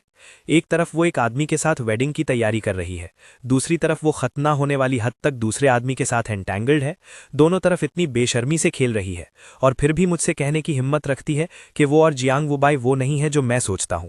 मगर अगर वो सच में जियांग वू से प्यार नहीं करती तो क्या हुआ? आखिर में जियांग वू ही मैरिज पार्टनर है। उसने ये राजी होने के बाद खुद चुना। अगर मैं रिचेस्ट मैन का इकलौता बेटा ना भी होता तब भी उसे खुद से ये फैसला नहीं करना चाहिए था कि मुझे अपने ऑफिशियल बॉयफ्रेंड से एक साइड लवर में बदल दे। ये बिडिंग वॉर निहायत फियस थी। सिर्फ शांकाई और यी फैमिली ही पार्टिसिपेट नहीं कर रही थी, बल्कि जूचांग की आधी से ज्यादा टॉप फैमिलीज भी ज्वाइन हो गईं। बेशक यी वैनवांग की तरह दूसरे शहरों के लोग भी कम नहीं थे। क्योंकि लोग बहुत ज्यादा थे, ऑर्गेनाइजर ने सीधा एक पार्टी रखी जिसमें बिड लक पार्टिसिपेट करने वाली सारी कॉरपोरेशंस को इन्वाइट किया गया। जब आंट गो इन्विटेशन लाई तो उन्होंने मुझे एक मिस्टीरियस विंक दी। मैंने उनकी मीनिंगफुल नज़र को देखा और सोचा कि शायद मुझसे कोई ज़रूरी इन्फॉर्मेशन छूट गई है। परेशान एक्सप्रेशन के साथ उनकी तरफ देखते हुए, आंटी क्या कुछ और भी है? जैसे ही आंट गू ने यह सुना, उन्होंने मुझ पर एक नज़र डाली। ये देख करके मैं शायद कुछ दिन पहले डिस्कस किए गए मैटर को पूरी तरह भूल गया हूं। उन्होंने मुझसे क्रिप्टिक होना बंद कर दिया। उन्होंने एक कदम आगे बढ़ाया और मेरे शोल्डर पर जोर से थप्पड़ मारा। ओ मेरे खुदा, क्या मैंने तुम्हें कुछ देर पहले अपनी फ्रेंड की डॉटर से मिलने का नहीं कहा था? वो लड़की हाल ही में निहायत बिजी थी, उसके पास फ्री टाइम नहीं था। क्या कोइंसिडेंस है, वो भी इस बिडिंग इवेंट में जा रही है। तुम दोनों के लिए साथ जाने का ये एक अच्छा चांस है। ये सुनकर के ये एक ब्लाइंड डेट थी, मैं फौरन ही स्पीचलेस हो गया। ऊपर से इस तरह के मीटिंग ओकेजन पर मुझे समझ नहीं आ रहा था कि हंसूं या रोऊं। आंटी, हम दोनों इस बार बिड में जा रहे हैं, तो क्या इससे हम कॉम्पिटिटर्स नहीं बन जाते, जिन कॉम्पिटिटर्स को बिडिंग वेन्यू पर ब्लाइंड डेट पर भेजा जा रहा है? आप वाकई पहली हैं, मैंने उन्हें थम्स अप देते हुए कहा। मगर आंट गू ने बिल्कुल परवाह नहीं की। तो क्या हुआ? तुम बिजनेस में राइवल्स हो, मगर असली जिंदगी में ऐसा होना जरूरी नहीं है। इसके अलावा अगर तुम पहले मिल लो तो हनी ट्रैप का इस्तेमाल करना भी अच्छा है। मैंने पहले ही इधर उधर से पूछ लिया है। हालांकि उस लड़की ने कभी किसी रिलेशनशिप में नहीं रही, उसने एक बार एक बॉय को पसंद किया था। मैंने सुना है वो बिल्कुल तुम्हारे जैसा टाइप है। जब मैंने ये सुना तो मैं स्टन रह गया। और फिर मुझे वो पिछली बार याद आया, ये जानने के बाद कि मैं उस शख्स के साथ काफी वक्त से फ्रेंड्स था, क्योंकि मैंने फ्रेंड रिक्वेस्ट वाला स्टेप स्किप कर दिया था। बाद में मैं चैट करना भी भूल गया। जैसे जैसे वक्त गुजरा, मैं कुदरती तौर पर इस ब्लाइंड डेट के बारे में भूल गया। अब जब अंकु ने मुझे इस तरह याद दिलाया, मुझे आखिरकार वो शख्स याद आ गया। जिस शख्स को वो पसंद करती है वो मेरे टाइप का है और हम काफी वक्त से फ्रेंड्स हैं। क्या ऐसा हो सकता है कि इस लड़की ने शुरू में मुझे इसी वजह से फ्रेंड बनाया हो? मैंने तेवरी चढ़ाई और मेरा उसके लिए फेवरेबल इंप्रेशन फौरन कुछ पॉइंट्स गिर गया। अब ऐसा लगता है कि वो ऐसी नहीं है जो सच में बॉयफ्रेंड नहीं चाहती, बस कोई ऐसी है जो अपने दिल में बसे शख्स को नहीं छोड़ सकती अगर मैं इस सिचुएशन में इन्वॉल्व हो जाऊं तो। क्या मैं अपनी मर्जी से एक सब्स्टिट्यूट नहीं बन रहा हूंगा? मैंने आंट गू से इस बारे में जिक्र नहीं किया, आखिर उन्हें इस बारे में नहीं पता था। मैंने बस बात टालने के लिए स्माइल किया और इनविटेशन कार्ड ले लिया। जहां तक उस मीटिंग की बात थी जो मेरी आंट ने बताई थी, अब मुझे उसमें कोई इंटरेस्ट नहीं रहा था। मुझे बस इसकी उम्मीद नहीं थी। मैंने सोचा मेरी खामोशी एक पोलाइट रिफ्यूजल थी, लेकिन आंट गूस की नज़रों में ये एक टैसिट अग्रीमेंट बन गई। बिडिंग के दिन वो बिजली की तरह तेज थी और सीधा एक ड्राइवर को गू फैमिली विला के बाहर खड़ा कर दिया। हेलो मिस्टर जू, एक औरत जो चैनल ड्रेस में थी उसने मुझे बाहर आते देखा और तेजी से करीब आई, लेकिन मैं बस उसके सामने खड़ा रहा, एक कदम भी आगे नहीं बढ़ाया। मैंने अभी तक तुम्हारा नाम नहीं पूछा, मैंने बेरुखी से कहा। वो दंग रह गई और अपनी आंखें नीचे कर ली ताकि उनमें मौजूद लोनलीनेस को छुपा सके। वो जवाब देने से पहले एक पल के लिए खामोश रही। मेरा सरनेम सॉन्ग रुअन रुअन है। जवाब मिलने के बाद मैंने उसके साथ स्टैंड ऑफ जारी नहीं रखा। जब उसने दोबारा कार में बैठने का इशारा किया, मैं फर्माबरदारी से पैसेंजर सीट पर बैठ गया जब तक कार का दरवाजा बंद नहीं हो गया। पता नहीं ये गुस्से की वजह से था या किसी और वजह से, मैंने खामोशी से उससे बात करना बंद कर दी। विंडो से बाहर का सीनरी देखते हुए मैंने खुद को लाशऊरी तौर पर 3 वर्ड्स सॉन्ग रुअन रुअन दोहराते हुए पाया। इस नाम का मुझ पर कोई खास इंप्रेशन नहीं था, बस ये अजीब तौर पर फेमिलियर लग रहा था। मैंने खामोशी से अपना सर घुमाकर उसे देखा और पाया कि वो बस ड्राइविंग पर फोकस कर रही थी। मैं कुछ कहना चाहता था लेकिन समझ नहीं आ रहा था कि कैसे शुरू करूं। काफी हेजिटेशन के बाद आखिर में मैंने कुछ नहीं कहा। कार तेजी से बैंक्वेट हॉल के सामने रुक गई। सॉन्ग रुवन रुवन और मैं कार से बाहर निकले। मेरा इरादा सीधा अंदर जाने का था, लेकिन थोड़ा फासला आगे चलने के बाद वो अभी भी पीछे खड़ी थी। मैंने सर घुमाकर देखा तो पाया कि वो वहां डेज्ड एक्सप्रेशन के साथ खाली नजरों से खड़ी थी।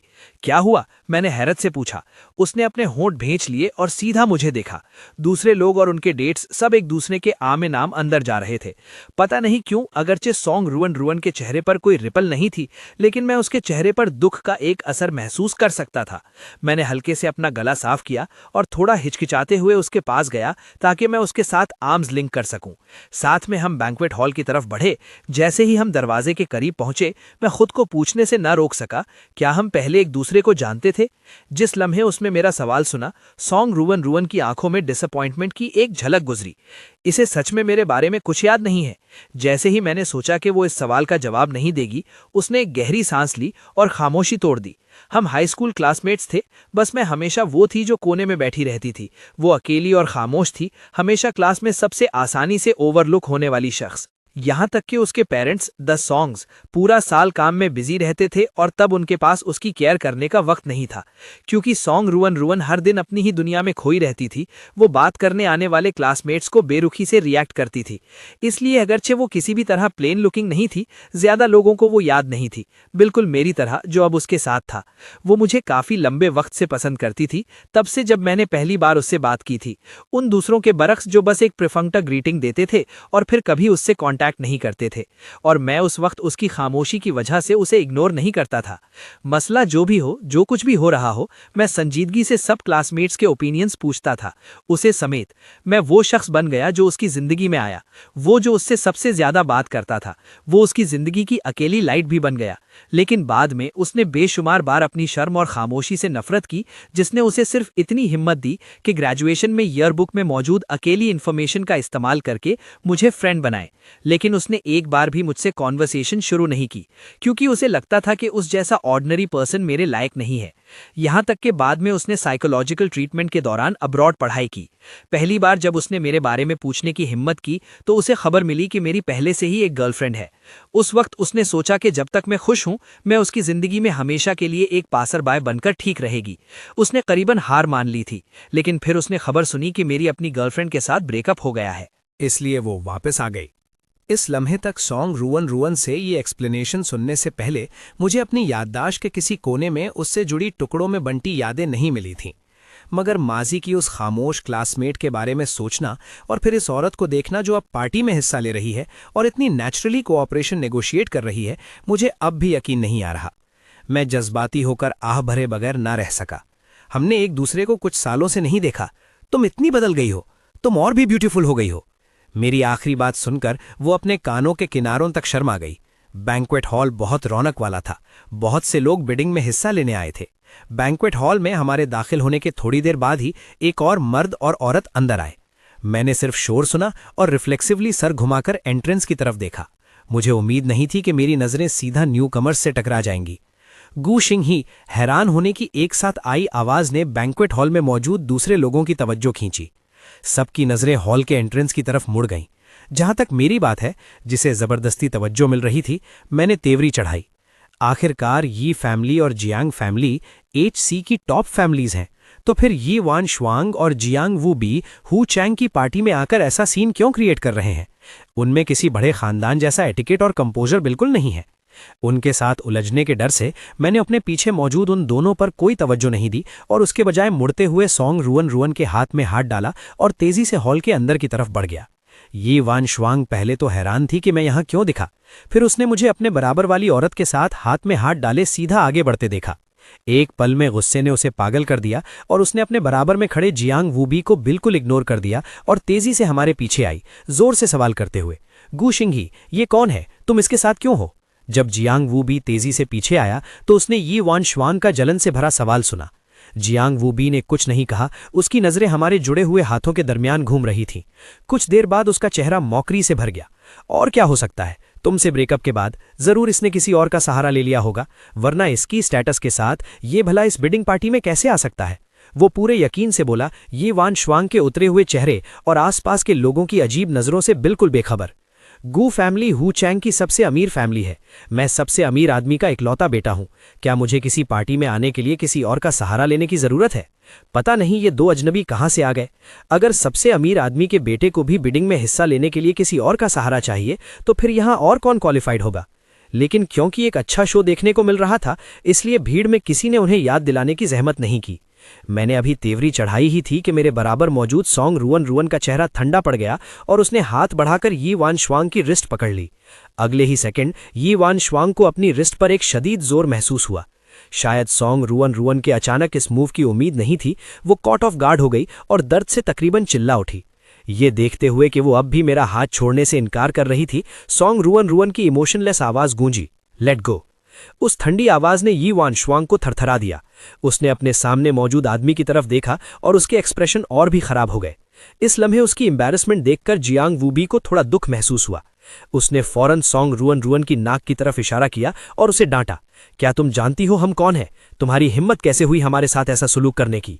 यकीन करो या ना करो, मैं ये यकीनी बनाऊंगा कि तुम्हारा गुजारा आसान ना हो। हालांकि यी वान शुआंग ने कुछ नहीं कहा, मगर उसकी आंखों में मलिशियस चमक देखकर और इस बात से कि उसने एक बार भी जियांग वूबी की बकवास नहीं रोकी, मैं जान गया था कि उसके ख्यालात बिल्कुल जियांग वूबी जैसे ही थे। इस मौके पर मैं स्नियर करते हुए पहले सॉन्ग रुअन रुअन का हाथ थपथपाया और उसे छोड़ने का इशारा किया। अगरचे सॉन्ग रुअन रुअन थोड़ी रिलक्टेंट थी, मगर मुझे सर हिलाते देखकर उसने फर्माबरदारी से छोड़ दिया। हमारा रिएक्शन देखकर यी वान शुआंग के एक्सप्रेशन फाइनली थोड़े बेहतर हुए, यहां तक कि जियांग वूबी को लगा कि हम डर गए हैं और हार मान ली है।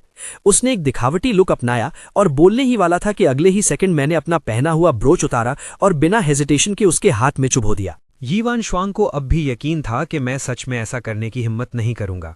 आखिर मैं उससे इतनी मोहब्बत जो करता था, मैं उसे चोट पहुंचाना कैसे बर्दाश्त कर सकता था? ये जरूर उसे डराने के लिए सिर्फ एक ड्रामा होगा, एक्जिंग ही, मुझे पता है। लेकिन उसने अभी बोलना शुरू ही किया था जब ब्रूच उसके हाथ की पुश्त पर जोर से चुभा, तो उस अचानक होने वाले तेज दर्द ने उसके हाथ की सारी ताकत खत्म कर दी और उसने मुझ पर अपनी पकड़ छोड़ दी। मैंने मौका पाकर पीछे कदम हटाया, जैंग वू के आते हुए पंच से बचा और फिर थप्पड़ की गूंज सुनाई दी, क्योंकि एक थप्पड़ सीधा उसके चेहरे पर, जैंग वू के चेहरे पर लगा। हाथ का एक साफ निशान फौरन उभर आया। उसे अपनी आंखों पर यकीन नहीं आया। उसने कभी सोचा भी नहीं था कि मैं उसे मारने की हिम्मत करूंगा। You Singh he you. उसके शदीद गुस्से के मुकाबले में मेरे एक्सप्रेशन बहुत पुरसुकून थे, जैसे मैंने अभी जैंग वू को थप्पड़ ना मारा हो, बल्कि सिर्फ उन्हें सलाम किया हो। मैंने सॉन्ग रुअन रुआन को एक टिश्यू दिया, फिर इत्मीनान से एक और लिया और अपनी कलाई साफ की। जिस तरह से मैंने उसे देखा वो हिकारत भरा और कुछ हद तक मजाकिया भी था। क्या उसे कोई अहम शख्स होना चाहिए? मेरे लबों पर मौजूद मुस्कुराहट ने यी वान शुआंग की आंखें गुस्से से लाल कर दी, लेकिन उसका सारा गुस्सा मेरे अगले अल्फाज की वजह से आहिस्ता आहिस्ता ठंडा पड़ गया। दो बेवकूफ जो ये जाने बगैर ऑक्शन में आ गए कि उनका राइवल कौन है। बिडिंग राइवल यी वान शुआंग और जैंग वुए बी ने उन डॉक्यूमेंट्स को याद किया जो उन्हें मिले थे, अपने सामने खड़े शख्स को गौर से देखा और आखिरकार सॉन्ग रुएन रुआन का ताल्लुक उन डॉक्यूमेंट्स वाली लड़की से जोड़ लिया, सॉन्ग फैमिली की दूसरी बेटी, वो क्लैन जो सिर्फ अमीर तरीन गुई चेंग के बाद आता है। अगरचे यी और जैंग फैमिलीज हाई चिन में टॉप टियर हैं, वो गू और सॉन्ग फैमिलीज के सामने कुछ भी नहीं है। इस लम्हे शुरू में कहे गए दो अल्फाज लेट गो के अलावा सॉन्ग रुएन रुआन जो अब तक खामोश थी, आखिरकार फिर से बोली, ये पूछने के बजाय कि क्या तुम जानती हो कि तुम कौन हो, तुम्हें अपने बराबर वाले शख्स से पूछना चाहिए कि हम कौन हैं। उन दो अल्फाज ने फौरन यी वान शुआंग और जैंग वुए को हैरान कर दिया। तो उसका मतलब ये था कि सिर्फ वो नहीं बल्कि मैं भी बिडिंग में हिस्सा लेने आया था। दूसरे बिडिंग पार्टिसिपेंट्स यकीनन मैं नहीं था, तो जो अकेला बचा था वो सिर्फ गू फैमिली का यंग मास्टर ही हो सकता था, हु चैंग के सबसे अमीर आदमी का अकेला बेटा। ये महसूस करते ही यी वान शुआंग और जैंग वू के चेहरे अचानक जर्द पड़ गए। इधर उधर देखा तो उनके गिर्द मौजूद हुजूम के चेहरों पर एक अच्छा तमाशा देखने के एक्सप्रेशंस थे। इस वक्त वो दोनों ये कैसे नहीं समझ सकते थे कि वो खुद वो क्लाउन्स हैं जिन्हें देखा जा रहा है। यी वान शुआंग का चेहरा पहले पीला और फिर लाल हो गया और अब उसका ऑक्शन में हिस्सा लेने का कोई इरादा नहीं था। वो जिल्लत के साथ जल्दी से बैंक्वेट हॉल से निकल गई। उसे जाते देखकर जैंग वू ने मुझे नफरत भरी नज़र से देखा और वो भी उसके पीछे भागा। मैंने उसकी नफरत भरी नज़र देखी, लेकिन मैंने उस पर कोई तवज्जो नहीं दी। आखिर ये पहली बार नहीं था कि जैंग वुए बाई ने मुझसे नफरत की हो। जैंग वुए बाई का अकेला सहारा जैंग फैमिली और यी वान शुआंग के साथ वो दिखावे का मैरिज अलायंस है। यी वान शुआंग जैंग वुए बाई के साथ अलायंस मैरिज के लिए उस वक्त राजी हो सकती थी जब वो अभी भी मुझसे मोहब्बत करती थी। तो जब वो फवायद जो जैंग वुए बाई उसे पहुंचा सकता था कम हो जाएंगे, तो वो कुदरती तौर पर किसी और के लिए जैंग वुए बाई को छोड़ देगी। जहां तक जैंग फैमिली का सवाल है, मुझे कुछ करने की जरूरत भी नहीं है जब तक जैंग फैमिली को ये पता चल जाए कि जिस शख्स की जैंग वुए ने तौहीन की है वो गू फैमिली है। उसे छोड़ने वाले सबसे पहले जैंग फैमिली ही होगी। लेकिन फिलहाल मेरे लिए सबसे अहम चीज ये ऑक्शन है। जैसे ही ये ड्रामा खत्म हुआ, ऑर्गेनाइजर आखिरकार सामने आया। उसने उन दोनों पर एक नज़र डाली जो पहले ही गाड़ी में बैठकर अपनी जान बचाकर भाग चुके थे। कुछ नहीं कहा और बस खामोशी से अपने जहन में उनके नाम काट दिए। बिडिंग का अमल संजीदा और ड्रामाई था, लेकिन आखिर में मैंने फिर भी प्रोजेक्ट जीत लिया। वापसी के रास्ते पर अब भी सॉन्ग रुइन रुवाइन ही थी जो मुझे घर छोड़ने जा रही थी। गाड़ी सीधी चलती रही। इस बार खामोशी तोड़ने वाली सॉन्ग रुइन रुवाइन थी। क्या तुम अब भी उसे पसंद करते हो? उसने अचानक पूछा और मैं एक लम्हे के लिए दंग रह गया, इससे पहले कि मुझे समझ आता कि वो किसके बारे में बात कर रही है। मैं फौरन खामोश हो गया। तुम इस नतीजे पर कैसे पहुंची? मुझे लगा कि तुम ब्लाइंड डेट के लिए इसलिए राजी हुए क्योंकि तुम्हें पता था कि वो वहां होगी, इसलिए तुम मुझे उसे उकसाने के लिए अपने साथ लाए। आखिरकार जब हम पहली बार मिले थे तो मेरा रवैया बिल्कुल दोस्ताना नहीं था, अगरचे बाद में यी वान शुआंग के लिए मेरा रवैया भी दोस्ताना नहीं था। वो अभी भी ये सोचे बगैर नहीं रह सकी कि कहीं मैं उसे भूल तो नहीं गया, और जब हम पहली बार मिले तो थोड़ा रेजिस्टेंट क्यों था, तो फिर मैं ब्लाइंड डेट के लिए राजी क्यों हुआ। ये मेरी आंट का सजेशन था, मैं बस देखने चला गया। लेकिन मेरी ये आदत नहीं कि एक इंसान के लिए तड़पूं और दूसरे के करीब हो जाऊं। पार्टनर के लिए मेरी रिक्वायरमेंट लॉयल्टी है, इसलिए मैं खुद को भी इसी स्टैंडर्ड पर रखता हूं। शायद पार्टी में जो कुछ हुआ उसकी वजह से हम करीब आ गए। मैंने अब बहुत पेशेंस से उसके सवाल का जवाब दिया। हम दोनों ने स्मॉल टॉक की और कार जल्द ही गू फैमिली मैंशन के सामने रुक गई। मैंने उसे गुड बाय कहते हुए हाथ हिलाया, फिर मुड़ा और मैंशन के अंदर चल दिया। जैसे ही मैं दरवाजे के करीब पहुंचा, मेरे कदम अचानक रुक गए। मैंने मुड़कर पीछे देखा तो पाया कि उसकी कार अभी भी उसी जगह खड़ी थी और स्टार्ट होने का कोई साइन नहीं दिखा रही थी। मैं वापस उसकी तरफ गया और कार विंडो ठीक वक्त पर नीचे हुई। उसने अपनी पलकें झपकाईं और मेरी तरफ थोड़ी डेज्ड और कंफ्यूज्ड एक्सप्रेशन के साथ देखा। मिस्टर गू, क्या कुछ और बात है? हम क्लासमेट्स हैं, इतना फॉर्मल होने की ज़रूरत नहीं है। अब से तुम मुझे बस एग्जिंग ही बुला सकती हो। उसके बात करने के अंदाज में हेजिटेशन महसूस करते हुए मैं मुस्कुराया। लेकिन मैं ब्लाइंड डेट के लिए सिर्फ अपनी आंट की वजह से राजी हुआ था। मेरा असल में किसी नए रिलेशनशिप को शुरू करने का कोई इरादा नहीं था। तो अभी के लिए हम बस एक दूसरे को फ्रेंड्स की तरह ट्रीट करते हैं। ये कहने के बाद मैंने उसे फिर से हाथ हिलाया और सच में एक नॉर्मल फ्रेंड की तरह ग्रीट किया। Drive home safely. Mansion gate के पीछे मेरा साया आहिस्ता आहिस्ता गायब होते देखकर उसके चेहरे पर एक हल्की सी मुस्कुराहट आ गई। सॉन्ग रुआन रुआन ने इतने सालों तक इंतजार किया है, उसे यकीनन थोड़ा और इंतजार करने में कोई मसला नहीं है। जैसा कि मैंने कहा, अभी के लिए हम सिर्फ फ्रेंड्स हैं। इसके अलावा स्ट्रेंजर्स से फ्रेंड्स बनकर वो उस रात बहुत कंटेंट थी। हाई चेंग में उन दो लोगों के बरक्स जो सारी रात करवटें बदलते रहे, सॉन्ग रुआन रुआन और मैं दोनों बहुत सुकून से सोए। अगली सुबह तक मेरी आंख नहीं खुली जब तक मेरे फ़ोन की कंटिन्यूस रिंगिंग ने मुझे जगा नहीं दिया। मैंने ग्रॉगी आंखें खोली तो देखा कि मेरा सोशल मीडिया अकाउंट लोगों की फ्लडिंग से क्रैश हो चुका था। नोटिफिकेशन की आवाज़ें आती जा रही थीं और एक सरसरी नज़र डालने पर पता चला कि वो सब मलीशियस इंसल्ट्स थीं। तभी हाई चेंग के एक नंबर से कॉल आई। मैंने कॉल उठाई और पता चला कि वो एक फ्रेंड था जिसे मैं हाई चेंग में कई सालों से जानता था। एग्जिंग, क्या तुमने ऑनलाइन टॉक देखी है? ये नेटिजन्स इतने फिकल हैं कि जो भी कोई कहे उस पर यकीन कर लेते हैं। वो तो यहाँ तक र्यूमर्स फैला रहे हैं कि रिचेस्ट मैन का बेटा किसी और का थर्ड व्हील है। तुम्हें जल्द ही इसे क्लैरिफाई करना चाहिए ताकि जिन लोगों ने तुम्हें स्लैंडर किया है उन्हें उनकी डिजर्व की हुई पनिशमेंट मिल सके। जैंग जुन ने सांस लेने तक का वक्त नहीं लिया और अल्फाज की बौछार कर दी। उसकी रैपिड ब्रीदिंग साफ बता रही थी कि वो कितना गुस्से में था। उसकी एक्सप्लेनेशन सुनकर मुझे आखिरकार सारी स्टोरी समझ आ गई। पता चला कि कल जैंग वुबाई के हाई चेंग वापस लौटने के बाद भी वो गुस्सा नहीं भूल पाया था और इस बात का फायदा उठाते हुए कि उसकी युवान श्वांग से एंगेजमेंट हो चुकी थी, उसने सच को ट्विस्ट किया और क्लेम किया कि मैंने उसके और युवान श्वांग की रिलेशनशिप में इंटरफेयर किया था। उसने यहां तक कि एविडेंस रिलीज किए कि उनकी एंगेजमेंट के बाद भी युवान श्वांग मेरे साथ रह रही थी। पहले तो नेटिजन्स को यकीन नहीं आया कि रिचेस्ट मैन का बेटा किसी और के रिलेशनशिप में इंटरफेयर करेगा, लेकिन जैंग वू ने एविडेंस रिलीज किए और यहां तक कि युवान श्वांग के क्लोज फ्रेंड्स के ग्रुप ने भी टेस्टिफाई किया कि मैं ही था जिसने इंटरफेयर किया था। इसलिए जिन नेटिजन्स को रात के बीच में इस बिग गॉसिप का पता चला, उन्होंने इसे सच मान लिया। वो सीधा मेरे सोशल मीडिया अकाउंट पर गए और फ्रैंटिक अटैक शुरू कर दिया। तुम्हारा खानदान इतना रिच है, क्या तुम्हें किसी ने मॉरल्स नहीं सिखाए कि दूसरों की फैमिलीज में इंटरफेयर नहीं करते, और तुम रिचेस्ट मैन के बेटे हो? ऐसा कुछ करना वाकई मॉरली करप्ट और शेमलेस है। इन इंसल्ट्स के दरमियान कुछ लोग ऐसे भी थे जो फिशिंग इन ट्रबल्ड वाटर्स कर रहे थे। उन्होंने मेरा अकाउंट ढूंढा और फिल्दी लैंग्वेज इस्तेमाल की। अल्फाज बहुत क्रूड और वल्गर थे, सच में अनबेरेबल थे। बेशक कुछ रैशनल नेटिजन्स भी थे जिनका कहना था कि पहले मेरे रिस्पॉन्स का इंतजार करना चाहिए। कम से कम आप सिर्फ एक साइड की स्टोरी पर यकीन नहीं कर सकते। बस मसला ये था कि उन कमेंट्स के नीचे भी ज्यादातर रिप्लाईज वैसे ही इंसल्ट्स थीं। मैं हैंडल कर लूंगा। क्या तुम भूल गए कि मैं रिचेस्ट मैन का अकेला बेटा हूं? कंपनी का लीगल डिपार्टमेंट सिर्फ दिखावे के लिए नहीं है। उसने झूठी बातें बनाने की हिम्मत की है तो उसे फाइनल कॉन्सिक्वेंसेस फेस करने के लिए तैयार रहना चाहिए। मेरा कॉन्फिडेंट टोन सुनकर जियांग जुन ने आखिरकार सुकून का सांस लिया। उसने कॉल काटने से पहले मुझे थोड़ा और तसल्ली दी। कॉल काटने के बाद मैं वापस ऑनलाइन गया देखने के लिए कि सिचुएशन कहां तक डेवलप हुई है। जब मैंने वो बदनीयत रुसवाइयाँ देखी तो ये कहना झूठ होगा कि मुझे बिल्कुल गुस्सा नहीं आया। बस बात ये थी कि मुझे सही से समझ नहीं आ रहा था। वो मुझे नीचा दिखाया करते थे क्योंकि उन्हें लगता था कि मेरा गरीब फैमिली बैकग्राउंड यी वान शुआंग के लायक नहीं था।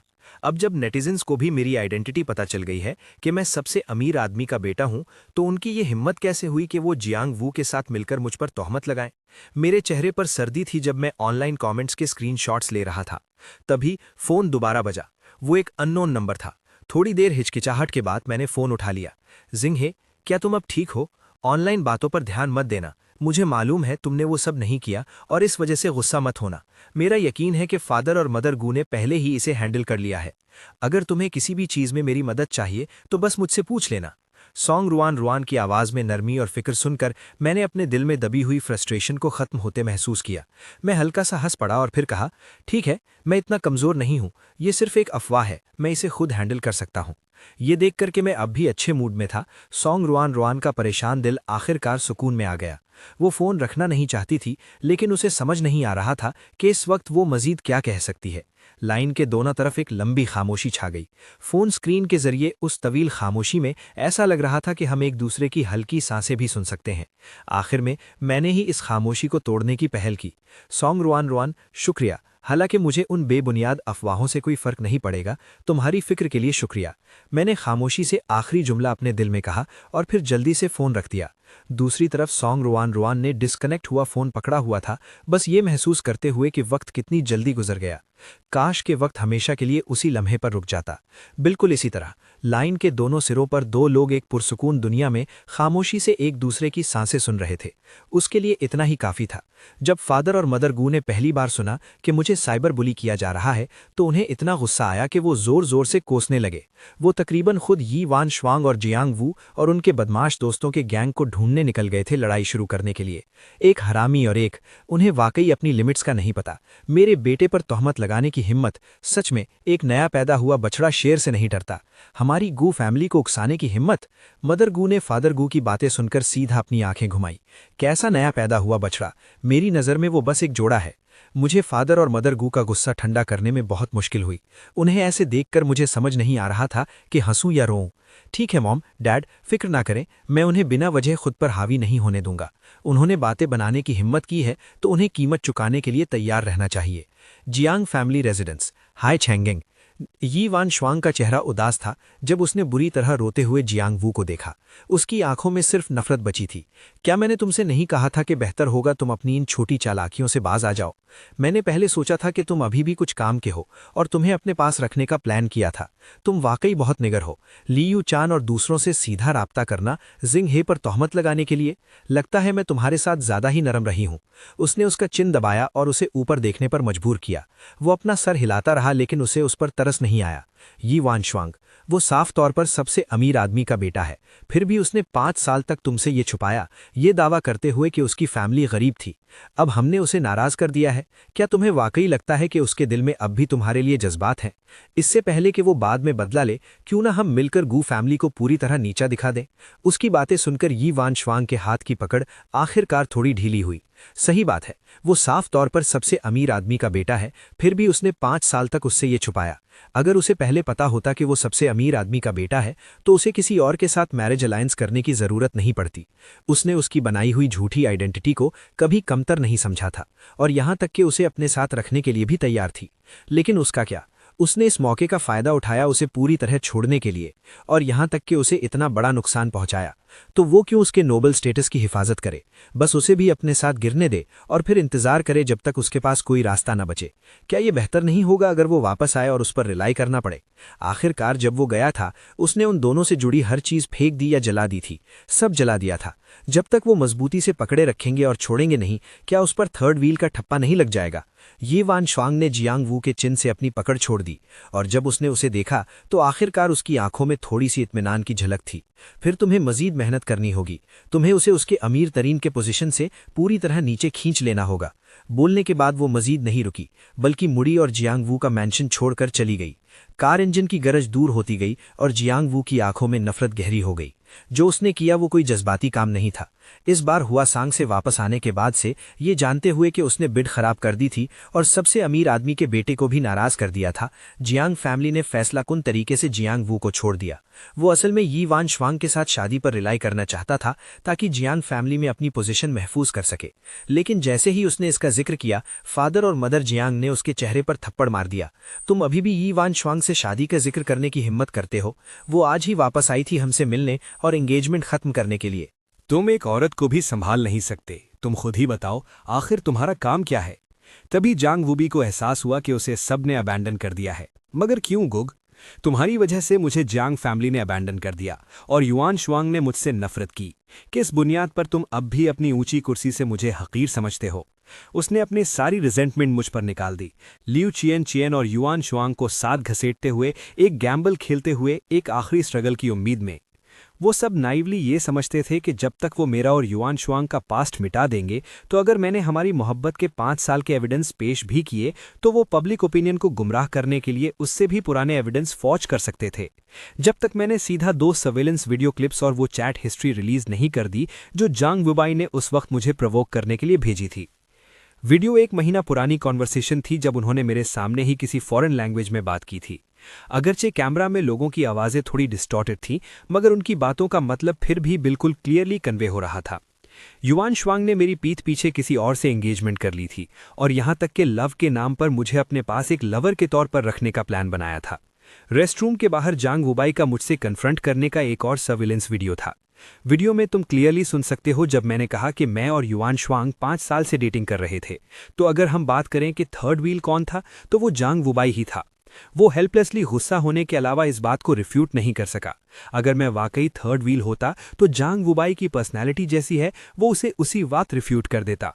प्लस जो बातें उसने बाद में आकर कहीं ऑफिशियल बॉयफ्रेंड के सामने शो ऑफ करते हुए, तुम उसे कैसे भी देखो वो ऐसी बात नहीं लगती जो रॉन्ग्ड पार्टी कहेगी। इसके बजाय ये उस लॉजिक की तरह है कि जिससे लव नहीं किया जाता वही थर्ड व्हील होता है। रियलिटी में वो खुद जानता था कि वही इंट्रूड करने वाला था, इसीलिए उसने ऐसी बातें कहीं। टेबल्स फौरन पलट गईं। नेटिजन्स ने पहले जितना बुरा मुझे कर्ज किया था, अब बैकलैश भी उतना ही स्ट्रांग था। युआन शुआंग और जांग वुबाई को भी उतनी ही बुरी तरह कर्ज किया जा रहा था।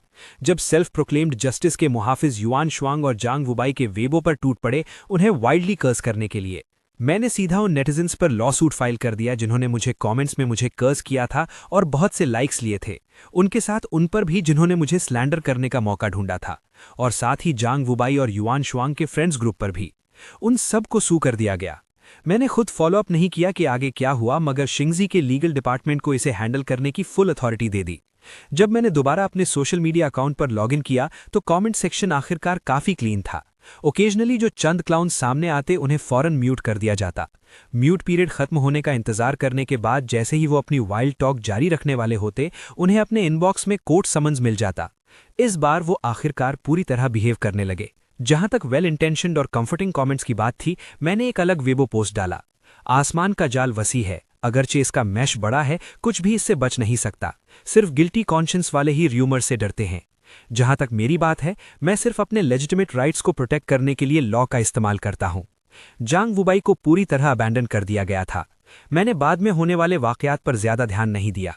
मुझे यकीन है कि शिंगजी के लीगल डिपार्टमेंट की कैपेबिलिटीज के साथ वो उन्हें जरूर मुनासिब प्राइस पे करने पर मजबूर कर देंगे। बस जब मैंने सुना कि जिस दिन जांग वुबाई को कोर्ट ले जाया गया उसे डिफेंड करने के लिए एक भी लॉयर नहीं मिला, तो मुझे थोड़ा इमोशनल फील हुआ। एक्चुअली अगर जांग वुबाई मेरे सामने डेथ सीक ना करता तो वो युआन शुआंग के साथ एक सुपरफिशियल पीस बरकरार रख सकता था, एक टिपिकल वेल्दी कपल की तरह जो अरेंज्ड मैरिज में होते हैं। मगर उसे नहीं पता था कि कब रुकना है। जब मैं अभी युआन शुआंग के साथ था, वो मुझे ड्राइव अवे करना चाहता था। मैं पहले ही जा चुका था। फिर भी उसने अपनी सारी ग्रीवेंसेस मेरे सर थोंप दी, मुझे अपने पैरों तले स्टॉम्प करने पर जिद की, और आखिर में उसे ये आउटकम मिला, जिसमें युआन शुआंग के फ्रेंड्स ग्रुप भी शामिल था, जिसकी लीड लियू चियन चियन कर रही थी, जो हमेशा पावरफुल की चापलूसी करते और वीक को ट्रैम्पलिंग करते थे, ये मानते हुए कि बैकग्राउंड ही सब कुछ डिटरमिन करता है। बाद में जब उन्हें एहसास हुआ कि उनके साथ रिकन्सिलिएशन की कोई गुंजाइश नहीं है, तो उन्होंने जांग वुबाई के साथ कोल्यूडिंग का रास्ता अपनाया और आखिर में सबको एक साथ सू कर दिया गया। क्या ये वाकई जरूरी था? इसके कॉन्ट्रास्ट में इस फार्स का सेंट्रल कैरेक्टर युआन शुआंग, क्योंकि उसने कभी कोई स्टेटमेंट पोस्ट नहीं किया था और सिर्फ साइलेंट रही थी, एक्चुअली वो खुद को इस मामले से डिस्टेंस करने में कामयाब रही। जिस दिन ये मामला सेटल डाउन हुआ, लीगल डिपार्टमेंट का एक रिप्रेजेंटेटिव मुझसे मिलने आया ताकि मुझे रिजल्ट्स रिपोर्ट कर सके। क्योंकि सर्कमस्टांसेस सीरियस थे, वो ग्रुप अब भी कोर्ट में शाउट कर रहा था कि वो रॉन्ग नहीं है। अपनी फॉल्ट एडमिट करने का उनका एटीट्यूड टेरेबल था। प्लस मैंने रिकंसाइल करने से मना कर दिया। एंड में उन सबको 2 साल प्रिजन की सजा सुना दी गई। बाद में नेटिजन्स सब मजाक उड़ाने लगे कि अमीर बच्चों के एक ग्रुप को रोते हुए जेल जाते देखना सच में एक रेयर साइट थी, शायद ऐसी जो आप जिंदगी में सिर्फ एक बार ही देखते हैं। उनका फाइनल वर्डिक्ट जानने के बाद मुझे इस बात की कोई परवाह नहीं थी कि बाद में क्या हुआ। बस मैंने कभी ये एक्सपेक्ट नहीं किया था कि युआन शुआंग मुझे फिर से ढूंढते हुए आएगी। उस वक्त मैं सॉन्ग रुआन रुआन के साथ डिस्कस कर रहा था कि काम के बाद कहाँ खाना खाना है, जब रिसेप्शनिस्ट का इंटरनल फोन बजा। प्रेसिडेंट गू एक मिसी ऐप से मिलना चाहती हैं। जब मैंने ये सुना, मैं एक पल के लिए हैरान रह गया। मैंने अपने बराबर में बैठी सॉन्ग रुआन रुआन को देखा, जिसने सिर्फ 1 महीने में वाई ग्रुप को इतना सप्रेस कर दिया था कि वो अपनी पुरानी पहचान का सिर्फ एक साया रह गया था। मैंने एक पल के लिए सोचा, फिर भी मान गया। मैं काफी क्यूरियस भी था। ऐसी सिचुएशन में जहां दोनों तरफ से दिखावा पूरी तरह खत्म हो चुका था, वो मुझसे क्या चाहती होगी। मैंने सोचा युआन शुआंग आजकल ठीक नहीं होगी, लेकिन जिस पल मैंने उसे असलियत में देखा, मैं फिर से एक पल के लिए दंग रह गया। सिर्फ कुछ महीनों से उसे न देखने के बाद मैं तकरीबन पहचान ही नहीं पाया कि मेरे डेस्क के सामने खड़ी वो बोन थिन औरत, जो हैगर्ड चेहरे के साथ कम से कम 10 साल बड़ी लग रही थी, वही ब्यूटीफुल और चार्मिंग युआन शुआंग थी जो कुछ वक्त पहले तक थी। लेकिन मैंने सिर्फ एक लम्हे के लिए सरप्राइज्ड हुआ और जल्दी ही वापस अपने उस पुराने रूखेपन पर आ गया जो लोगों को खुद से 1000 मील दूर रखता है। जहां तक युआन शुआंग की बात है, उसने मेरे साथ बैठी सॉन्ग रुआन रुआन को देखा। शायद उसने एक्सपेक्ट नहीं किया था कि वो भी यहां होगी। उसकी सांसें अनजाने में एक पल के लिए क्योटिक हो गईं, लेकिन वो ये भी जानती थी कि अब मेरे सामने बोलने का उसे कोई हक नहीं है। उसका चेहरा दुख से भरा हुआ था, मेरी थोड़ी सी हमदर्दी की भीख मांगते हुए। शिंघे, मैं जानती हूं मैंने तुम्हारे साथ गलत किया, लेकिन मैंने कभी तुम्हें सच में डिसीव नहीं किया। शुरू से लेकर आखिर तक मैंने सिर्फ तुमसे प्यार किया है। प्लीज हमारे पुराने फीलिंग्स की खातिर वाई ग्रुप को बख्श दो। उसका पॉस्चर बहुत हम्बल था, उस एरोगेंस से बिल्कुल अलग जो हमारी डेटिंग के वक्त वो सप्रेस करने की कोशिश करती थी, मगर फिर भी हर एस्पेक्ट में नजर आ जाता था। लेकिन मैंने अपने हाथ फैलाए, सर हिलाया और फिर अपने बराबर में सॉन्ग रुआन रुआन की तरफ इशारा किया। वाई ग्रुप को सप्रेस करने वाली मैं नहीं हूं, तुम उससे क्यों नहीं भीख मांगती? मैं हंसा। मेरे चेहरे पर अब भी मुस्कुराहट थी, लेकिन वो मुस्कुराहट मेरी आंखों तक नहीं पहुंची। इसके अलावा युआन शुआंग, हमारी पुरानी फीलिंग्स, क्या वो तुमने बहुत पहले ही पूरी तरह एग्जॉस्ट नहीं कर दी थी जब तुमने मेरी पीठ पीछे किसी और से एंगेजमेंट कर ली और मुझे सिर्फ एक साइड लवर की तरह रखने का प्लान बनाया? जब तुमने अपने दोस्तों के ग्रुप के साथ फॉरेन लैंग्वेज का इस्तेमाल किया ताकि खुलकर मेरा मजाक उड़ा सको और मुझे बी-लिटिल कर सको बिना उन्हें रोकने का सोचे?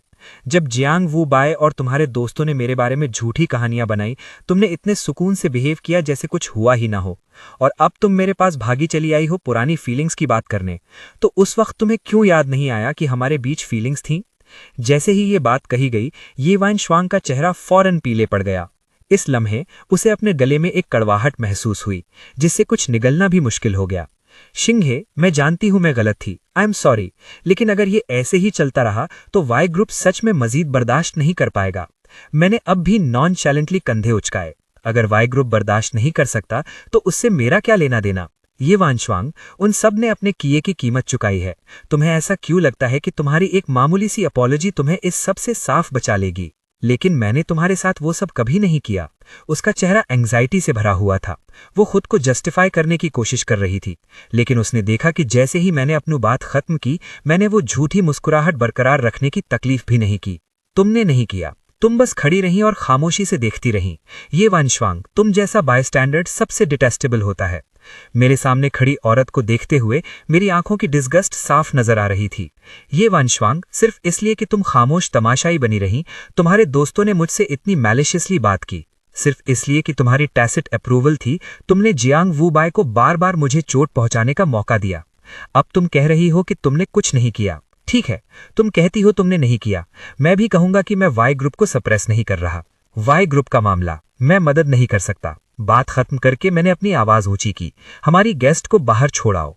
जवाब में ऑफिस का दरवाजा खुला। उनके चेहरे पर एक मुनासिब मुस्कुराहट थी। इस तरफ प्लीज प्रेसिडेंट। ये वो अब भी कुछ कहना चाहती थी, लेकिन मैंने पहले ही सॉन्ग रुआन का हाथ पकड़ा और उसके बराबर से सीधा दरवाजे से बाहर निकल गया। आखिरकार मैं प्रेसिडेंट हूं, किसी को बुरा नहीं लगेगा अगर मैं कभी कभी थोड़ी देर के लिए काम स्किप कर दूं। जहां तक ऑफिस में मौजूद शख्स की बात है, कोई उसे बाहर देख रहा होगा तो कोई मसला नहीं होगा। तो हमें क्या खाना चाहिए? वेस्टर्न फूड या घर का बना खाना? मैंने काफी वक्त से नहीं खाया, मुझे थोड़ी घर के बने खाने की क्रेविंग हो रही है, तो घर का बना खाना ही सही। फिर ये तुम्हारी बात मानेगा? सॉन्ग रुआन की आंखें सिमट गईं, जो उसके उस शर्मीले और इंट्रोवर्टेड अंदाज से बिल्कुल अलग थीं जब हम पहली बार मिले थे। उसने अपना सर मोड़ा और मुझ पर एक आईब्रो उठाई। तुम मेरी इतनी बात क्यों मानते हो? मैं अचानक चलते हुए रुक गया। जब मैंने उसे देखा तो उसकी निहायत सोलम नजर ने मेरे दिल की धड़कन रोक दी। जैसे ही मैं टॉपिक बदलने और आगे बढ़ने वाला था, पीछे से उसकी आवाज आई, क्योंकि शिंगही, मैं तुम्हें पसंद करती हूं। उसका कन्फेशन थोड़ा अचानक था, मगर फिर भी मेरी एक्सपेक्टेशंस के मुताबिक था। मैं वहीं रुक गया। जब मैं उसे देखने के लिए पीछे मुड़ा तो मैं एक आह भरे बिना ना रह सका। लेकिन मैं जानती हूं कि तुमने कहा है कि तुम अभी कोई नया रिलेशनशिप एक्सेप्ट नहीं करना चाहते। तो जब तुम किसी को एक्सेप्ट करना चाहो तो क्या मैं पहली हो सकती हूं? उसकी आंखें मिल्की वे की तरह चमक रही थीं। मैंने उसकी आंखों की चमकती रोशनी को देखा और ना कहने की हिम्मत नहीं कर सका। मैंने अपने होठ भींच लिए और एक हल्की सी स्माइल दी। क्योंकि तुम इतनी सिंसियर हो तो मैं रिलेक्टेंटली मान जाता हूं। उसने भी स्माइल के साथ जवाब दिया। मेरे अल्फाज में रिलेक्टेंटली लफ्ज को इग्नोर करते हुए और अपने दिल की सुनते हुए मुझे गले लगा लिया। सॉन्ग रुआन ने काफी अकेलेपन वाले विंटर्स और समर्स का इंतजार किया था। उसे पक्का यकीन था कि अगले सीजन्स के साइकिल में अकेलापन अब उसका साथ नहीं देगा।